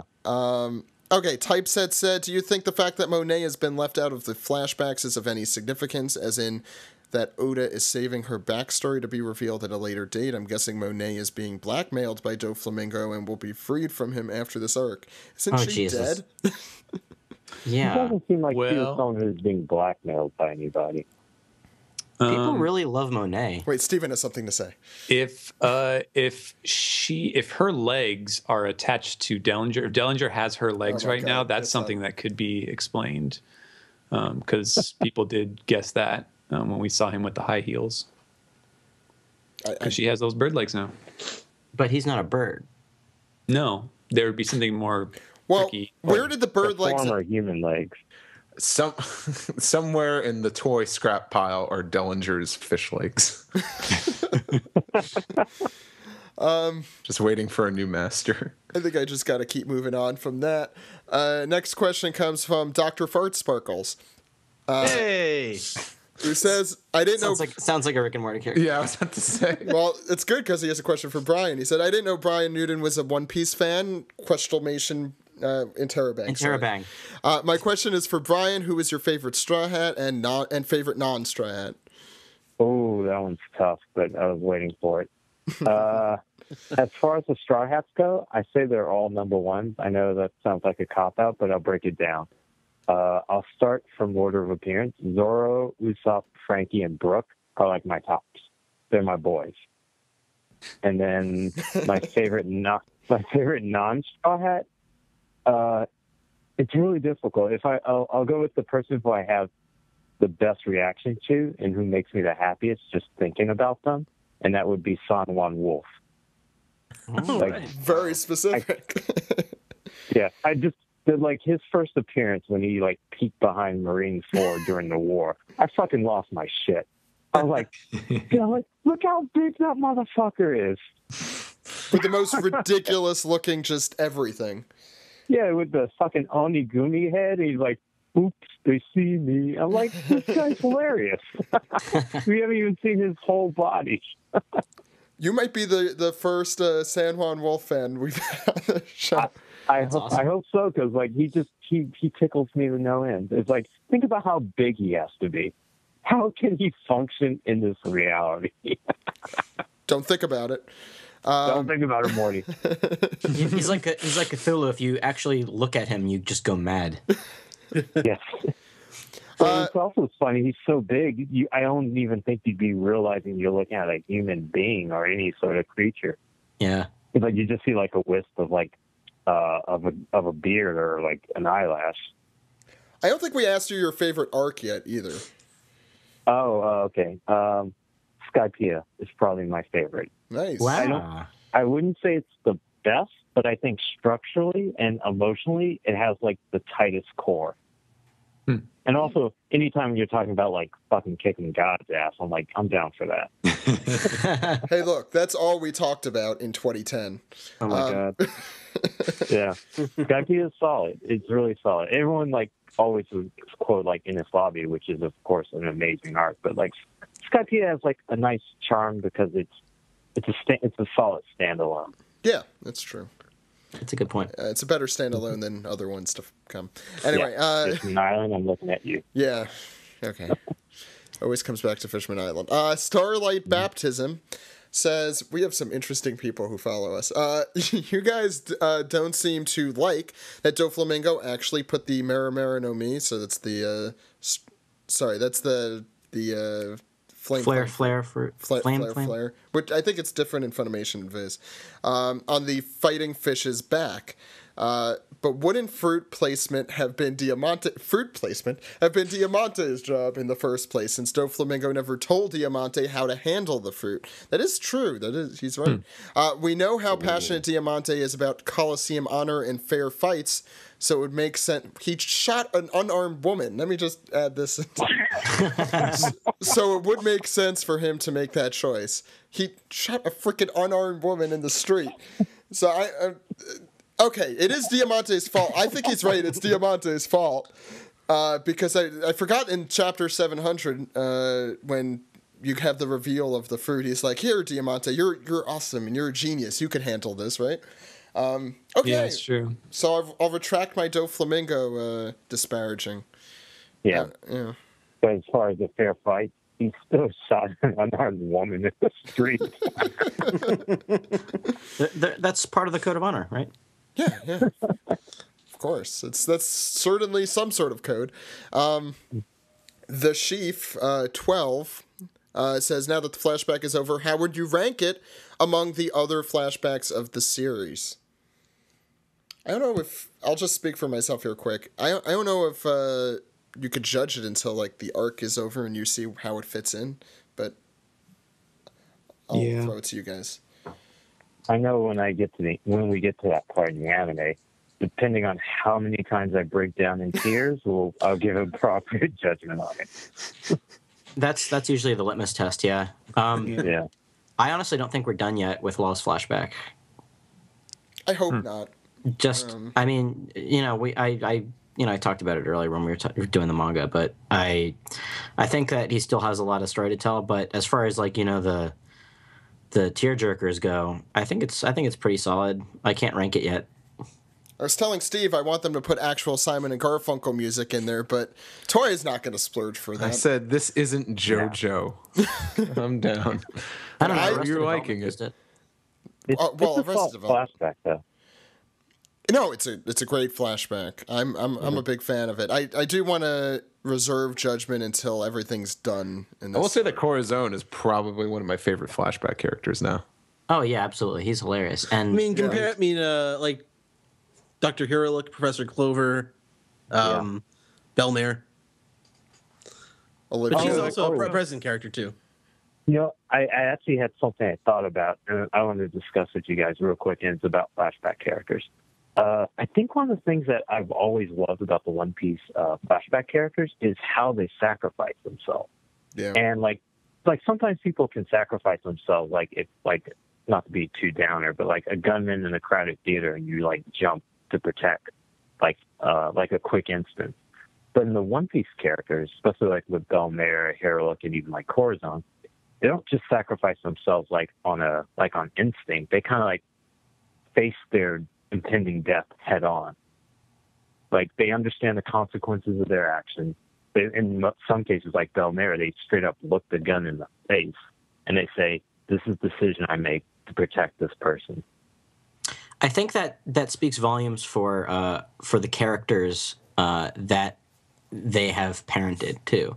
Like if there's, people say that, the one thing that the Straw Hats all have in common, or it's a prerequisite to have like a really sad past if you're a Straw Hat. But you brought up a really good point in that all of those parental figures, they basically stared death out in the face in order to protect their loved ones, all of them. Mm-hmm.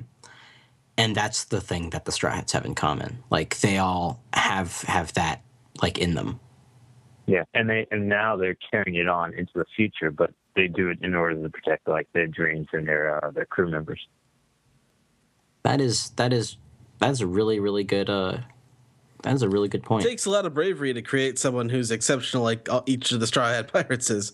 They all have that sacrifice in their lives. So they have experienced that at least. Yeah, because I don't even think I'd be like. We can go on like personal tragedies for sure, but like in order for me like to lay down my life for a loved one, it's like that takes an incredible amount of courage for any person. Of course, yeah. Mm-hmm. Okay, next question comes from Jake M. Jake M10, sorry.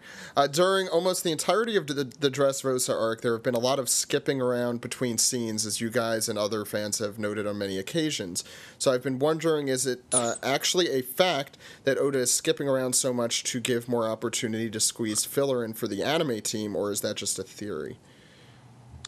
I don't think that is true. I think it's basically the thing is that he is trying to tell a great number of story, like to have a number of scenes playing out at once, and he already had to jettison some characters from the Straw Hat crew out of this arc, just to slim down the numbers.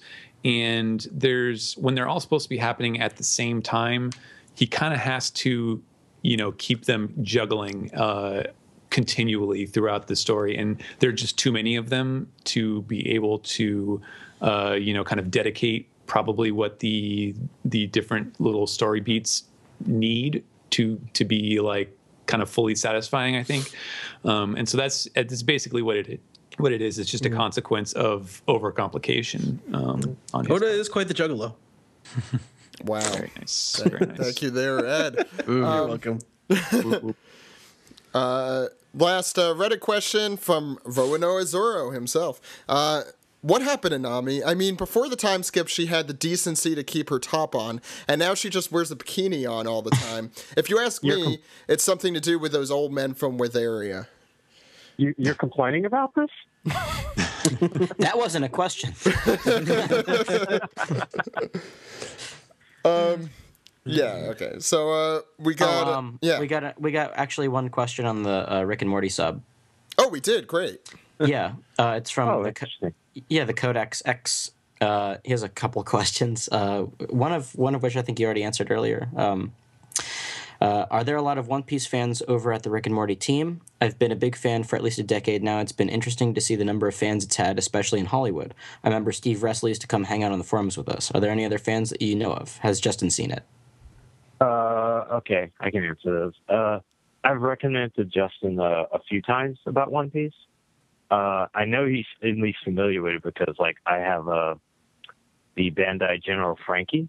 I had it at my desk at work. Oh, sweet. And there's a couple other friends who I have on the production, a couple who I've introduced to One Piece personally. Nice. One of which is the supervising art director, Jason Besh. He's a good friend of mine, and we're caught up on One Piece. So, like, when new chapters come out, I always go to his office, like, did you read the chapter? I got to talk to you about it. That's awesome. And, like, I mentioned Wes Archer, who is he's a Simpsons Season 1 veteran. But he's been watching anime like from the get-go because we talked about like Gigolo 13 and like several like Bubblegum Crisis and a lot of older anime series. Wow. He's watching the anime simulcast with his son, and so it's kind of cool to like talk to somebody who's not caught up and who's also an older dude. And it's like, hey, you're discovering One Piece is cool too. That's awesome. What was the other part of the question? Did you ask like about the industry in general? Yeah, I think it was just a comment on how interesting it is to see the number of fans it's had, especially within the industry. And then he name dropped Steve Russell. I think I've heard Steve Russell before. He did. Yeah.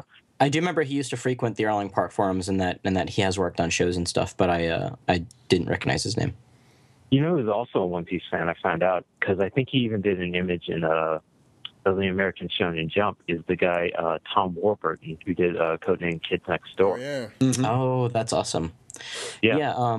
And what's her face behind Rebecca Sugar? She's a One Piece fan as well. She is. Steven She is, and I talked to her about that a few times while I was working at Cartoon Network because, like, I have a One Piece beanie, and she pointed to me. But at the time, this was during Fishman Island in the manga, but she hadn't yet watched the war. So I was like, I want to talk to you, but you haven't caught up. I've just resorted to buying volumes for people who haven't caught up to the war and say, here, read this, and then we could talk.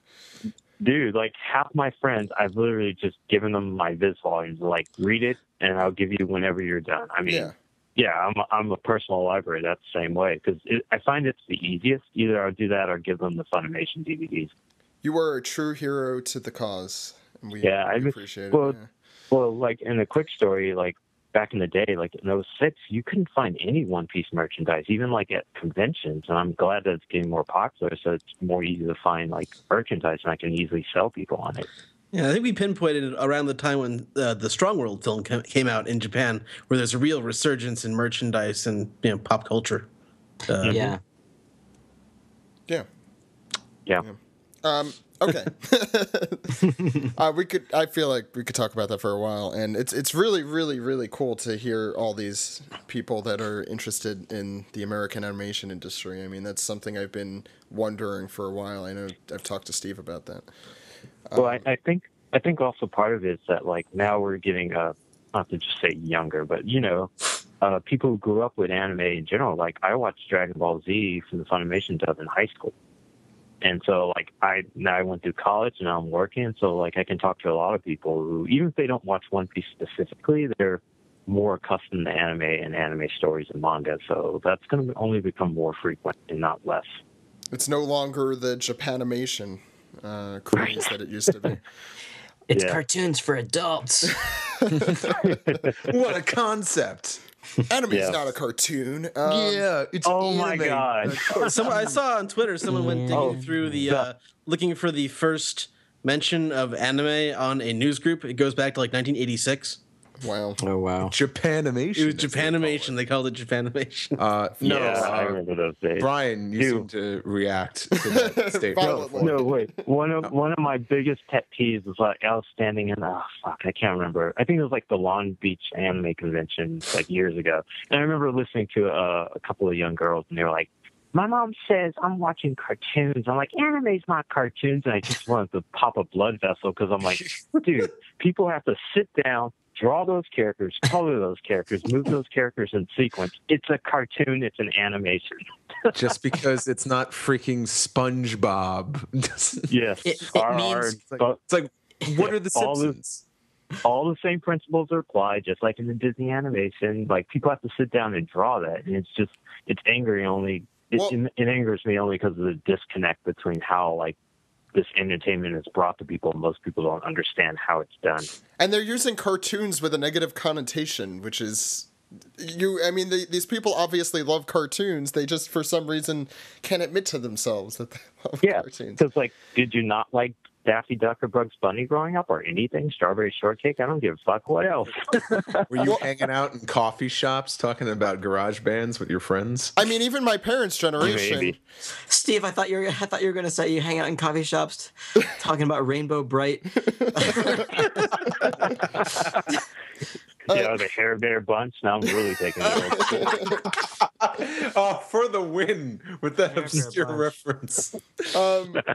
Every single Hanna-Barbera. I was just gonna say, even with my parents' generation, they grew up with cartoons. I mean, with Looney Tunes. They also grew up with anime too. Whether or not they, like, everybody knows Speed Racer. Everyone knows Speed Racer, and there was one other Gigantor. My dad knew Gigantor. I'm like, yeah, that's anime. He's like, what? Okay. Yeah, and like I had a discussion with my friends. Like, technically, Transformers is an anime as well because it's a Japanese-produced cartoon. Yeah. And technically, G.I. Joe is an anime. It was animated overseas. Doesn't that blow your freaking mind? No, that's just anti-American. So is Batman the animated series under that criteria? Mm-hmm. Yeah. I think just like anime was like, no, this is the cool kids table. No, we're not that. Yeah. Or vice versa, depending on where you are. Anyway, we got some emails. This is going to be the longest piece together segment ever. Admiral Sato, well, maybe not. Admiral Sato said, "Hey, One Piece podcast, if there's time, I'll ask 2 questions." Let's find out. First one. Ironic as Zach said, this is a long segment. I got 2 questions. We're running out of time. One for me. I think anyone can answer this. I listen to a lot of podcasts, whether it's sports related or anime related. When do you think is the best time to listen to them, or when do you listen to them? I think everyone can all day, every answer day. This. Yeah, Ed and I are big podcast consumers. I do it on my commute, which is on the subway. So I do it. I do it a lot when I'm like cooking and stuff. Yeah, cooking is a good time to do it too. I'll do it on my commute at work and while I'm cooking. So I'm always listening to a podcast, it seems. I second the work motion. I have a lot of time sitting in front of a computer. Yeah, same. I feel like iTunes is constantly open, and it's just a good way to just pass the time. So are the 3.5 hour podcasts good for you guys then? I gotta get back on the horse. I've kind of fallen off with a lot of podcasts, but I used to listen to podcasts when I was at the gym. But sometimes you need some music. I don't get pumped up to people talking. Yeah, I know what you mean. Or when I'm running, because I feel like I associate. Like with running, like I gotta listen to some music, and sometimes just hearing people talking, I'm like, "Oh, I'm on a treadmill, aren't I?" It also depends on what you're listening to, because like I'll often listen to like political podcasts, and if it's something particularly aggravating, I'm going to be running. we hit that punching bag again. But other than that, like you guys said, work or commuting. Sometimes if I've worked in a warehouse, and if I had some podcasts, oh man, I got through the day real quick, just marathoning through stuff. I appreciate any podcasts that I get excited when it's out, because it means, all right, this will keep me up for a couple hours and make sure I get more work done. So any podcast that could keep me awake and get me working is good. Which I'll admit this podcast does a good job of for me. Thank you. Thank you. That's a little golf clap. yeah, thank you very much. Well, we might as well just Thank you. We might as well say it here that I found out. I don't think we said this on the air yet. You've been listening to us since Marineford. Yes, which is I nuts. remember Yeah, it's been a while. I'm like off and on, especially when like a really good chapter drops. Then I'll kind of check in on the podcast to see what you guys say about it. I had a feeling people did that. No, that's awesome. I can't believe people from back then are still listening. It's great, and especially maybe Sam Raimi's been listening since since the start of this podcast. The start of this episode, Zach. Sam Raimi would be super fan. I wouldn't rule it out completely. I don't know. No, it's. I don't really want that to blows really my mind. happen, because I really have no questions other than. So, what was your direction like when? What's the deal with Spider-Man 3? Oh, how does it feel to sleep on a giant bag of money? No, if you guys ever get Sam Raimi on the podcast, I have some very specific rants I want to throw his way. Okay, we will arrange that when that happens. There's no if there. That's happening. Okay. Or are you going to get an email from Sam Raimi's publisher?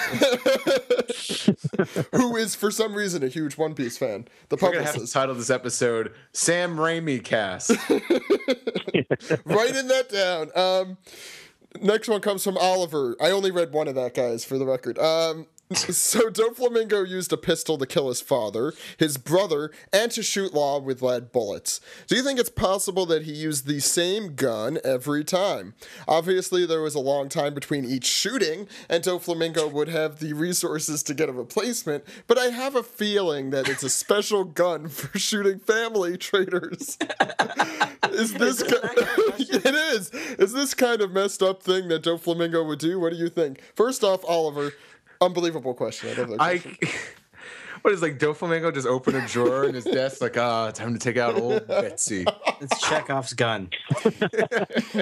Well, like Doflamingo's already been compared to the Joker, and like if anyone's going to use the same gun to kill multiple people, it'd be the Joker. True. I'm sorry, that question.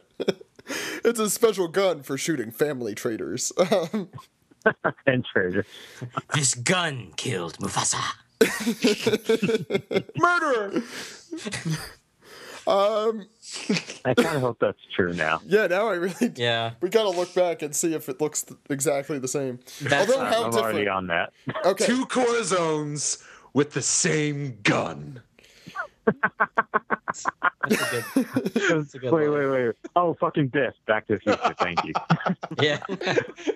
Oh wow, that one took me a while. Okay. Yeah. I was like, I know that line. Yeah, it's with Steve, they glance over me. It's like I recognize it, but I'm not going to try and figure out what it's from. From my least favorite Back to the Future movie. I like. Don't start. Okay, Hey. yeah, this is going to turn into a thing. You're right. Liam Tasker has our final email. Hi, One Piece Podcast. When Law proposed the alliance to Luffy, he said that to survive in the New World, pirates must either form alliances or work under an emperor. When we last see Drake pre-time skip, he's attacking Scotch, saying that he hopes to get Kaido's attention. During Caribou's cover story, I'm sorry that we have to mention that, after Caribou defeats Scotch, Drake shows up and takes Caribou away. Do you think that Drake may be working for Kaido? Absolutely. Yeah, I really, really, really like that theory. It seems like a logic puzzle, Ed, right? It's the if this, then this. I think we hardly know anything about Drake though, so I can't really comment too much. I don't know. We learned a little bit about him during Law's flashback. Oh, just that was a interesting. teeny bit. Definitely, he originally left the Marines. I don't think by choice. Yeah, we'll probably find a little bit more about him. Well, once actually, the it's time funny because, like, when he left the Marines, he had a rank of a Rear Admiral. And I don't think he had a Rear Admiral status during Law's flashback. So No, he yeah. gets Yeah, back in the Marines and leaves it. Well, he Not wasn't to in mention, the Marines, so- when Oda drew all the rookies as kids, you'll notice that Drake is wearing like a little Marine uniform too. So it's like I think he either was maybe already he somehow wanted to be enrolled, one. or would just really wanted to be a Marine when he grew up. and was probably dragged into the life of pirates. Okay, Ed, I think it's everyone's favorite time. I think it's time to... Piece the tweet. Yeah. It's time to Piece the Tweet, where we take your Twitter questions, comments, and theories and do what we've been doing for the last 30 minutes. So, Ed, what's our first one here? All right, our first one is from Ichiban Kenshin, who asks, Dofi shot Korra 5 times, not just 2. As they show the reactions of the crew and Law, he shoots 3 more times. Thank you. Yeah, no, thank you for the correction there. Did not notice that. Yonko Productions says, do you think Big Mom will go after Frankie's head for rejecting Lola's proposal back in Thriller Bark? Ooh. That's a callback. Well, we still we all assume that there's a relation there, but I think she gets rejected by everyone, so if she did that, she does kill everyone. So. We might have found the source of Big Mom's rage. Besides her hunger. Which just makes me want to make an Aqua Teen reference, but I won't. Yes, because I can't do that voice. Also, best not to quote Aqua Teen. Hey, Frankie provided an excellent reason to why he rejected Lola's proposal. Yeah, I wish I could reject women with as much esteem. I wish women wanted to be with me so I could just provide that excuse. Aw, Steve. Exactly. Steve. It was laugh, guys. It's a joke. I don't want you to get sad. No, now I'm so depressed though. Now Steve is the one getting the pity. No, I don't care. Laugh a little. Laugh. Please laugh. Okay, That's the story of my life, by the way, on this podcast, as me crying out, "Please laugh." Laugh. Next question comes from Emil Nordpol, who asks, have you guys read Boku no Hero Academia? Next big series, as some suggest, ? Anyone read this? No. I do not. I have not. I have not. No. Homework for next week, all you guys. No. That sounded almost like a Jay Leno thing. Like, hey, Kevin, you hear about this? You seen this? You didn't? All right. Benedict Johansson asks, do you think the Doflamingo crew will be the Baroque works of the New World? By that, we'll see them again without their code names? They have code names? I just thought those were all their like names. Pika and Diamante do, but... I thought they were just the Baroque works of the New World because they're the first Baroque works type of villains we've seen in the New World. But We're really. Yeah.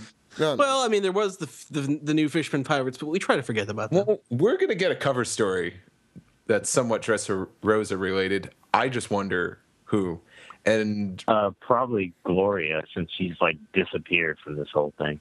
I think Stephen would be in heaven if that happened. Giola. Yeah. Although she wouldn't be able to say anything, which yeah, she has kind of disappeared. No one asks about Joel. Everyone asks about where's Burgess? You know what? Jill is a great choice too because it's just so much. I'm sure it's a lot of fun to draw what happens when she uses her power. Oh yeah. Yeah. I enjoyed her for that. It was just I like Oda's kooky characters, and that chick was downright kooky. She's great, and we haven't seen her a lot. Even in the flashback, she was, I think, eating a slice of pizza. I don't think anything else happened there. Maybe pasta. I don't remember what she was eating, guys. I'm sorry. Oh, they all have pizza with clams on it. So no, I think one of them was eating a thing of pasta. Yeah. Maybe it's because we counted the pieces of pizza. Okay, let's not get back into Pasta was on the this. pizza. Let's not get back into the pizza discussion. It'll be another hour and a half of pizza discussion. Yeah, I could definitely go for some pizza right now. Anyway, go ahead.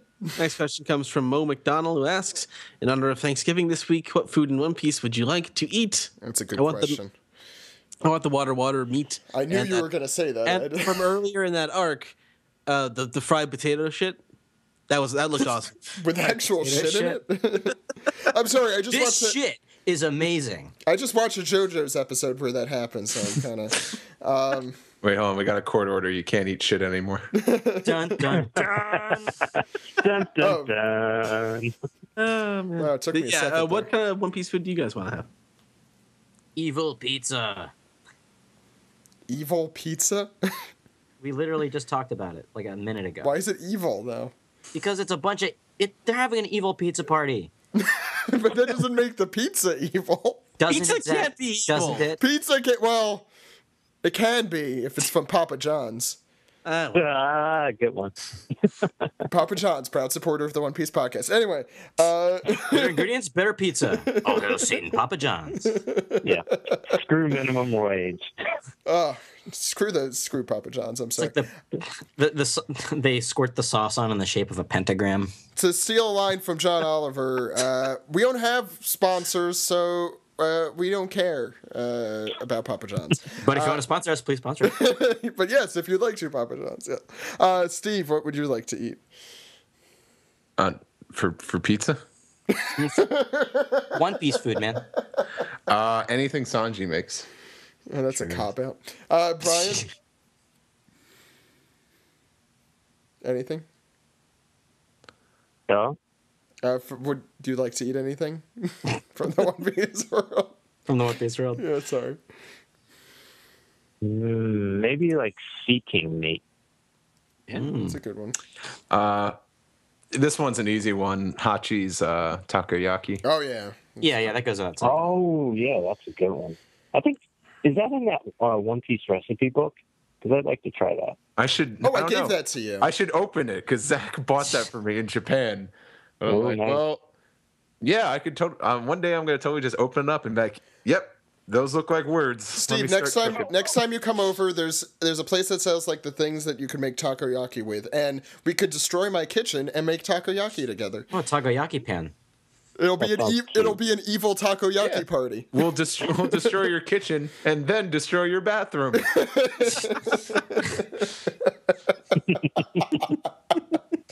I'm sorry. We'll have more in this episode. Dun, dun, dun. Hey, you guys heard about that story about how I ate ramen yesterday and it was too spicy? No one needs to hear about that. Don't worry, it'll be on a future episode of 20 Minutes of Bullshit. I'm trying to think of just other Crap indeed. Ed, what's the next question? This was Toriko would be a much easier Yeah. question. Mo, you have been asking great questions the last few weeks. Justice Andrew asks, with all the talk about D being the Celestial Dragon's natural enemy, do you see Law joining up with the Revolutionary Army? No, I think they're separate things. Potentially. That's an interesting idea. No, what's funny about that in these most recent panels is that Locke, in the fact that now Law's a D, Law actually looks a lot more like Dragon than Luffy does. Oh, interesting. Brothers? Oh, no. Two brothers? No, we have too many brothers. No, we've already reenacted this entire skit on Twitter the other day. That was Too amazing. many cooks. Too many cooks. Too many D's. Oh, boy. Too many dicks on the dance floor. Too many dicks. Time to move on to the next question. Gerardo Leon asks, how relevant or / evil is Treble for getting the string fruit and the gun to Doflamingo? Why did he follow a child? That last one's a pretty good question. I mean, Doflamingo has that charisma. I don't know what was going on there, and there's so many questions you could ask about that whole, like, what was it, half a page? Yeah. We can't. Do you guys have an answer to that? Yeah, I don't know. Yeah. I feel like I said earlier, I think that flashback's far from done. I hope you're right, actually. Yeah. I want to know. I think it's over because we don't usually go back once a flashback is over. So I'm gonna stick with it. I think it's over. John Kaufman asks, "Does injection shot actually inject something into Law's opponent's body?" A sword. Yeah. We don't know yet. Pain. I mean, I think he could inject things other than a sword, but in this case, he injected a sword into his body. I'm pretty sure. Well, I mean, yeah, it's But then when he tried to do it to Treble, he was saying that, like, if this... Oh, no, wait, he used the radio knife to make him paralyzed. Sorry, my fault. Yeah. Actually, Treble's probably going to start reassembling himself soon. You know, now that I think of it, since we were kind of talking about it, we never really saw Law heal himself at the end of that flashback. Another loose end. Yeah. Danny Newman asks, considering how much Law and Kyros want to kill Doflamingo, do you think he will die in this arc? No. Doflamingo or Kyros? No. Villains don't die in One Piece. Only good guys. They just go to jail. Yeah. Unless like you're Monopoly. Eric the Whirlwind. Yeah. Oh, yeah. Well, what's that arc from? Or what arc does that the character Uppy exist in? Shark. Oh, the What was that Uppy voice Shark. said? I don't know. Oh, it's the Uppy Shark. Yeah. It's the same as my my Swedish chef. Well, the Swedish chef comes from the ancient kingdom of Bork. Pork. Yeah, you could keep No, going. I don't think Doflamingo's going to die. No. Jeffrey No. Andino asks, how about if Law already used the immortality on someone already, he'd be dead. Yeah, that doesn't... Yeah, that you give up your life when that happens. I don't think he's... But the question Not is... paying attention. Or maybe if it happens after the war, like he says, maybe. The previous user of the fruit may have given immortality to someone. That's curious. I don't think we'll ever find... Well, we may find out. That means there's one immortal guy out there. I don't think Law is going to use that. I don't think he's going to give up his life. What if toward the end of the series, Law, they're in the alliance with Luffy for a while, and Law, like... Well, certainly I have not to give in up my immortality to Luffy, and Luffy is the Pirate King forever. I don't think that's going to happen, but... And last one, Jake from Jacob M. He asks, how well do you think you'd get along with each Straw Hat if they were all real?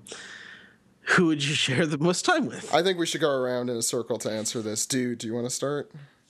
Yeah, I'd probably hang out with Brooke or Frankie the most. Bryan? Probably like Robin and Zoro. I like the quiet types. Steve? I'd probably be hanging out with Luffy, Chopper, Usopp, probably Brooke there too. Maybe Frankie, like the fun-loving bunch. Yeah. I don't think I would get along too well with any of the others. Ed? I don't know. I think hanging around with Usopp while he builds shit would be pretty cool. You see, I think I'd probably... Usopp, Frankie, actually, yeah. I mean, Frankie, obviously, but Sanji, actually, for me, I mean... Repressed sexuality aside, or not sexuality, repressed sexual urges aside. Zach is You just want a good meal. I want a good meal, yeah. I also like... And a good Zach requires a hot old-fashioned... beef injection. All right, I must say this, though. It's amazing how, lovable the main cast is when actually dealing with some of those types of people in real life, it would be the complete opposite. Like, I hate pathological liars. I don't know how I'd be able to get along with Usopp. Usopp would say one thing like, "Oh, this is like the one time when I killed 2 giants." I'd be like, "You're full of shit. You're such a liar. Admit it. It's part of your name." I'd get so angry. Usopp would he reminds me of the character Humphrey in Cannibal the Musical, played by Matt Stone. He's just a compulsive liar, and everybody just always calls him out on his shit. And I could see myself getting annoyed. Mm-hmm. Yeah, but that's just like the strength of Oda's storytelling and his writing, that like he can make these people come around for you, because like all of them I love. I don't dislike hardly any of them. Yeah, not totally. hardly any of them. None of them. I know a lot of people I've talked to, like Usopp, they did not like Usopp at all. I'm like, you're kidding me. I have a lot of theories on that. It's because Usopp is not a traditionally attractive character by any means. Nope. I mean, he's got like big full lips and big weird eyes and a long nose and like curly dark hair. He doesn't jive with people, but like Usopp looks like cousins of mine, so I can get on. He looks like Mr. Cotter of the teenage years. Yeah, he's just a little awkward. That's all. Yeah. But the thing is, I think a lot of people start out not liking him, but he quickly becomes everyone's favorite character. Like, it's also he's just so exaggerated at the beginning with the lies. He's kind of that guy that Steve didn't like. It's like, come on, yeah, you're being, come on, you're lying. He's the boy who cried wolf. Yeah, and I mean, it's literally that story. So you're annoyed at him, and that's, I think, a lot of my distaste with the Kuro arc is that, come on, Usopp, come into your own already, and then you see him in every successive arc after that. From Baratie to Arlong to and then Skypiea and obviously Water 7. He just comes into his own so much that. And what's funny too about Usopp, and just along what you said, is that he's like, even Oda stated, he's always going to be the weakest Straw Hat. Really, he's kind of our entry point, because none of us are like powerful monsters in any respect, but like he's a normal guy hanging out with all these ridiculous people. So if you're fighting like monsters and dragons, you're gonna run for the hills. I don't care who you are. Yeah, Usopp was my favorite character, like straight up for a while, just because he was the one that us as readers could relate to. Yeah. And go ahead. I was just gonna say, I love when one of his lies when he told the Usopp pirates, Karen and the others, to like run for it with his butt in the air, because that showed the quality of his character. Yeah. And his battles are always far more interesting than Zoro, Sanji's, or the others, because it's like, how's he going to defeat this far more powerful foe? He can't just like punch him to death like Luffy could. I think this arc is a perfect example of that. Mm-hmm. Yeah. Well, yeah, that sugar takedown was phenomenal. Both times. Completely worth it. Completely worth it. I think that's everything, right, Ed? That was the last one. That was the last one. So why don't we round out the show? You guys ready? Okie doke. Yeah.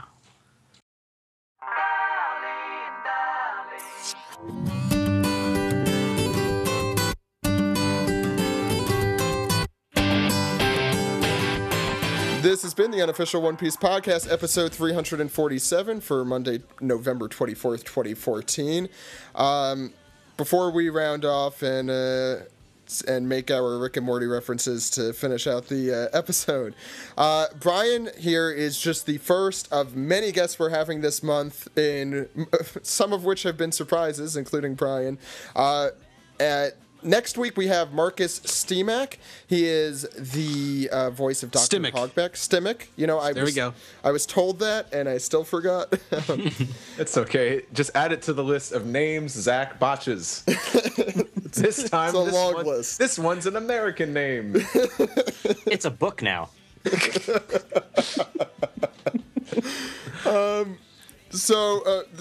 was probably one of my favorite interviews, just for the sheer, well, you'll see. I'm not even going to say anything.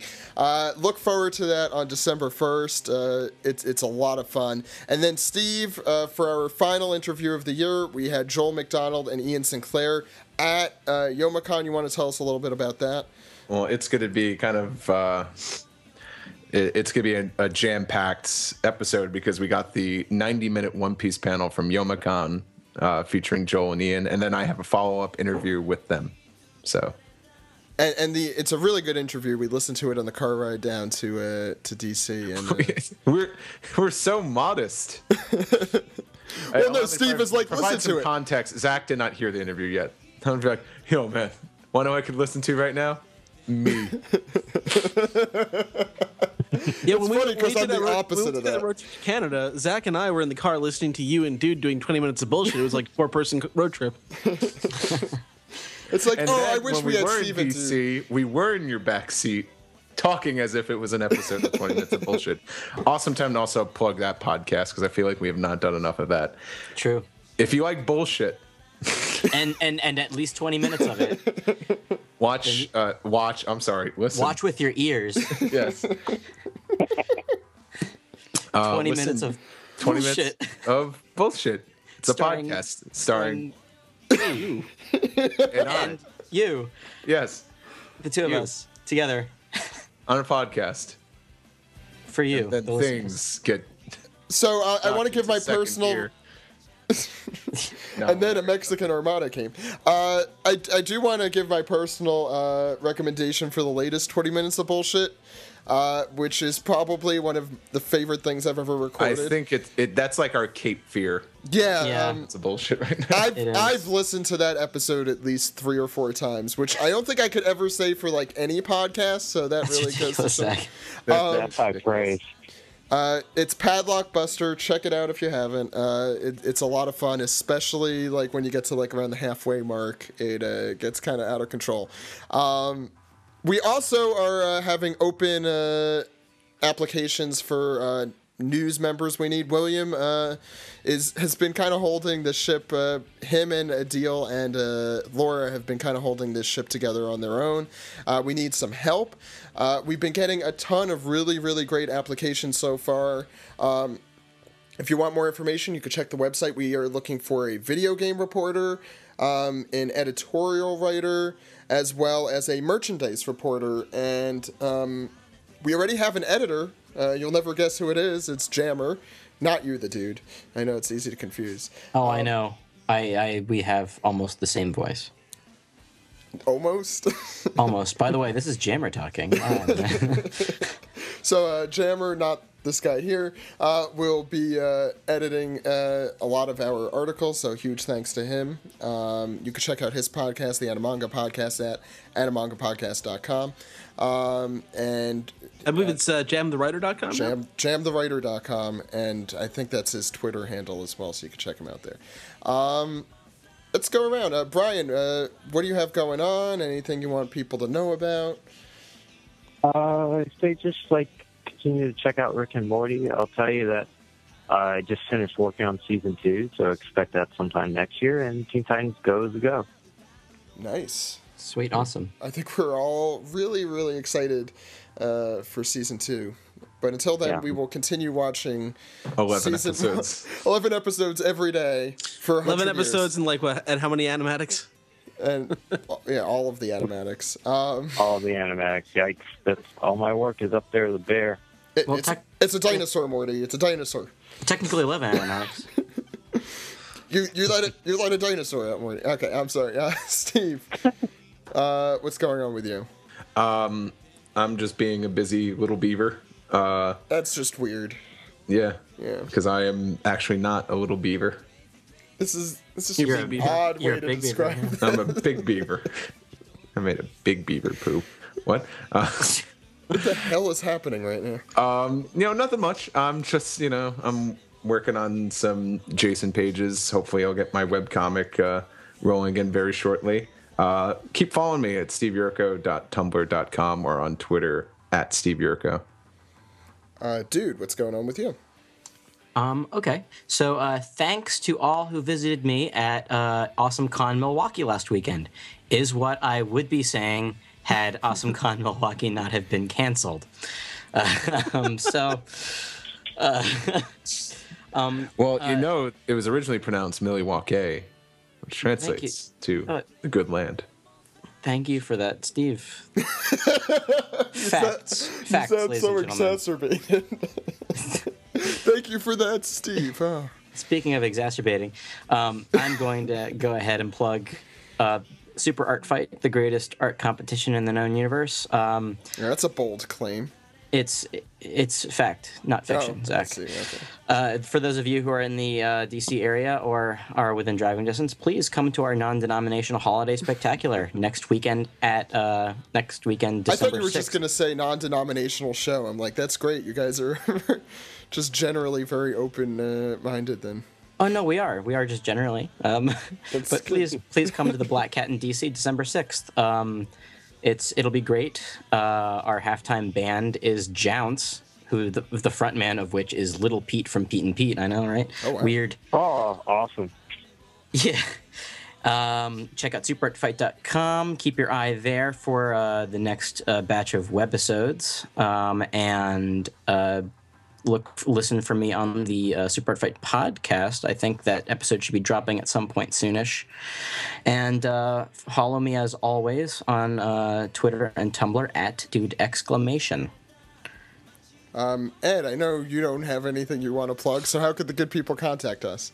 Well, Zach, they can contact us at OnePiecePodcast.com, Twitter.com, YouTube.com, and Facebook.com/OnePiecePodcast. OnePiecePodcast@gmail.com is our email address. One Piece Podcast is our Skype name. OnePiecePodcast.tumblr.com for funny pictures and images, and usually we post all of our new episodes up there as well. Mm-hmm. You can subscribe to the One Piece Podcast on SoundCloud and the Stitcher Smart Radio app. You can subscribe, rate, and review on iTunes. Please do that. Or you can call us on our phone number. Zach?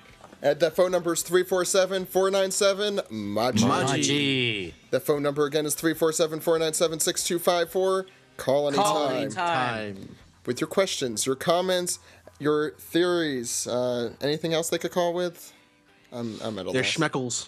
I've used that joke already, Ed. Hey, Zach, next time you say that number, I want you to say, and we're ready to believe you. Yes. Awesome. One more thing we should plug, though, because I feel like we haven't done this in a while. We made a movie. Yeah, we probably should plug that. Yes. One Piece goes to Japan. Yeah, the One Piece Podcast goes to Japan. You can check that out at oppjapan.com. Jose, Greg, and myself put way too much work into that. So please check it out. There will be more deleted scenes and cool stuff coming out soon. Jose is currently he just finished enjoying his holiday. Now it's time for him to work over the actual holidays. So our hearts go out to Jose. But he's doing what he truly, truly loves. So I know he's having fun out there, even though on Monday nights he is no longer available. But check out oppjapan.com. I got off track there for some reason. That movie, it's fun. It's great. It's on IMDb. It's highly rated on that. So check it out. Next week, again, we will have Marcus Stimick on. Stimick? Yes. Stemic. Yes. I was right. We also have Ian Sinclair and Joel McDonald on December 8th, which will be rounding off our year. I think maybe a holiday 20 minutes of bullshit at some point, right? I don't know what a holiday edition would entail. I just assume it will be the same as regular editions. Candy cane penises. Well, Zach, I can automatically tell you that it will involve bullshit. And at least 20 minutes of it, Steve. Hey! You didn't run this by me. Oh, geez, Steve. I thought it'd be okay. What voice is that? What voice was that? I don't know. Was I supposed to do Rick? I don't know. No. That wasn't any specific voice. That was just I don't know, man. I've been doing a lot of improv lately. It's been worst Rick ever. You heard it from the man himself. He gets to judge those things. You've been doing a lot of improv lately? Geez, Bryan, that's really rough. Good Morty, though. There you go. Is Steve ever? Really thanks to Stephen for coming on the show this week. Oh yeah, Stephen, who was here for most of it. I mean, this was a long episode, so I understand he had to duck out. Also, I want to mention that our Jump Festa special will be on January 5th. If all things go well and Greg is able to come on, so that's always a little up in the air, but that's what we're aiming for. I also am probably going to be putting together a Greg compilation, 2-part episode or maybe 1-part episode during the break, going through Greg's Hokotate adventure and him getting to, well, I won't even say, but what results there, if you will. Some sort of spectacular. I said Greg-tacular. No, it's not a Greg-tacular. That's not a word. It is now. That's not how that works. Anyway, for the One Piece podcast, my name is Zach. And my name is Ed. And my name is Steve. We'll see you next week, everyone. Goodbye. Bye-bye. Bye-bye. Hey. Hey. Ball fondlers? Ball fondlers. Oh yeah, ball fondlers.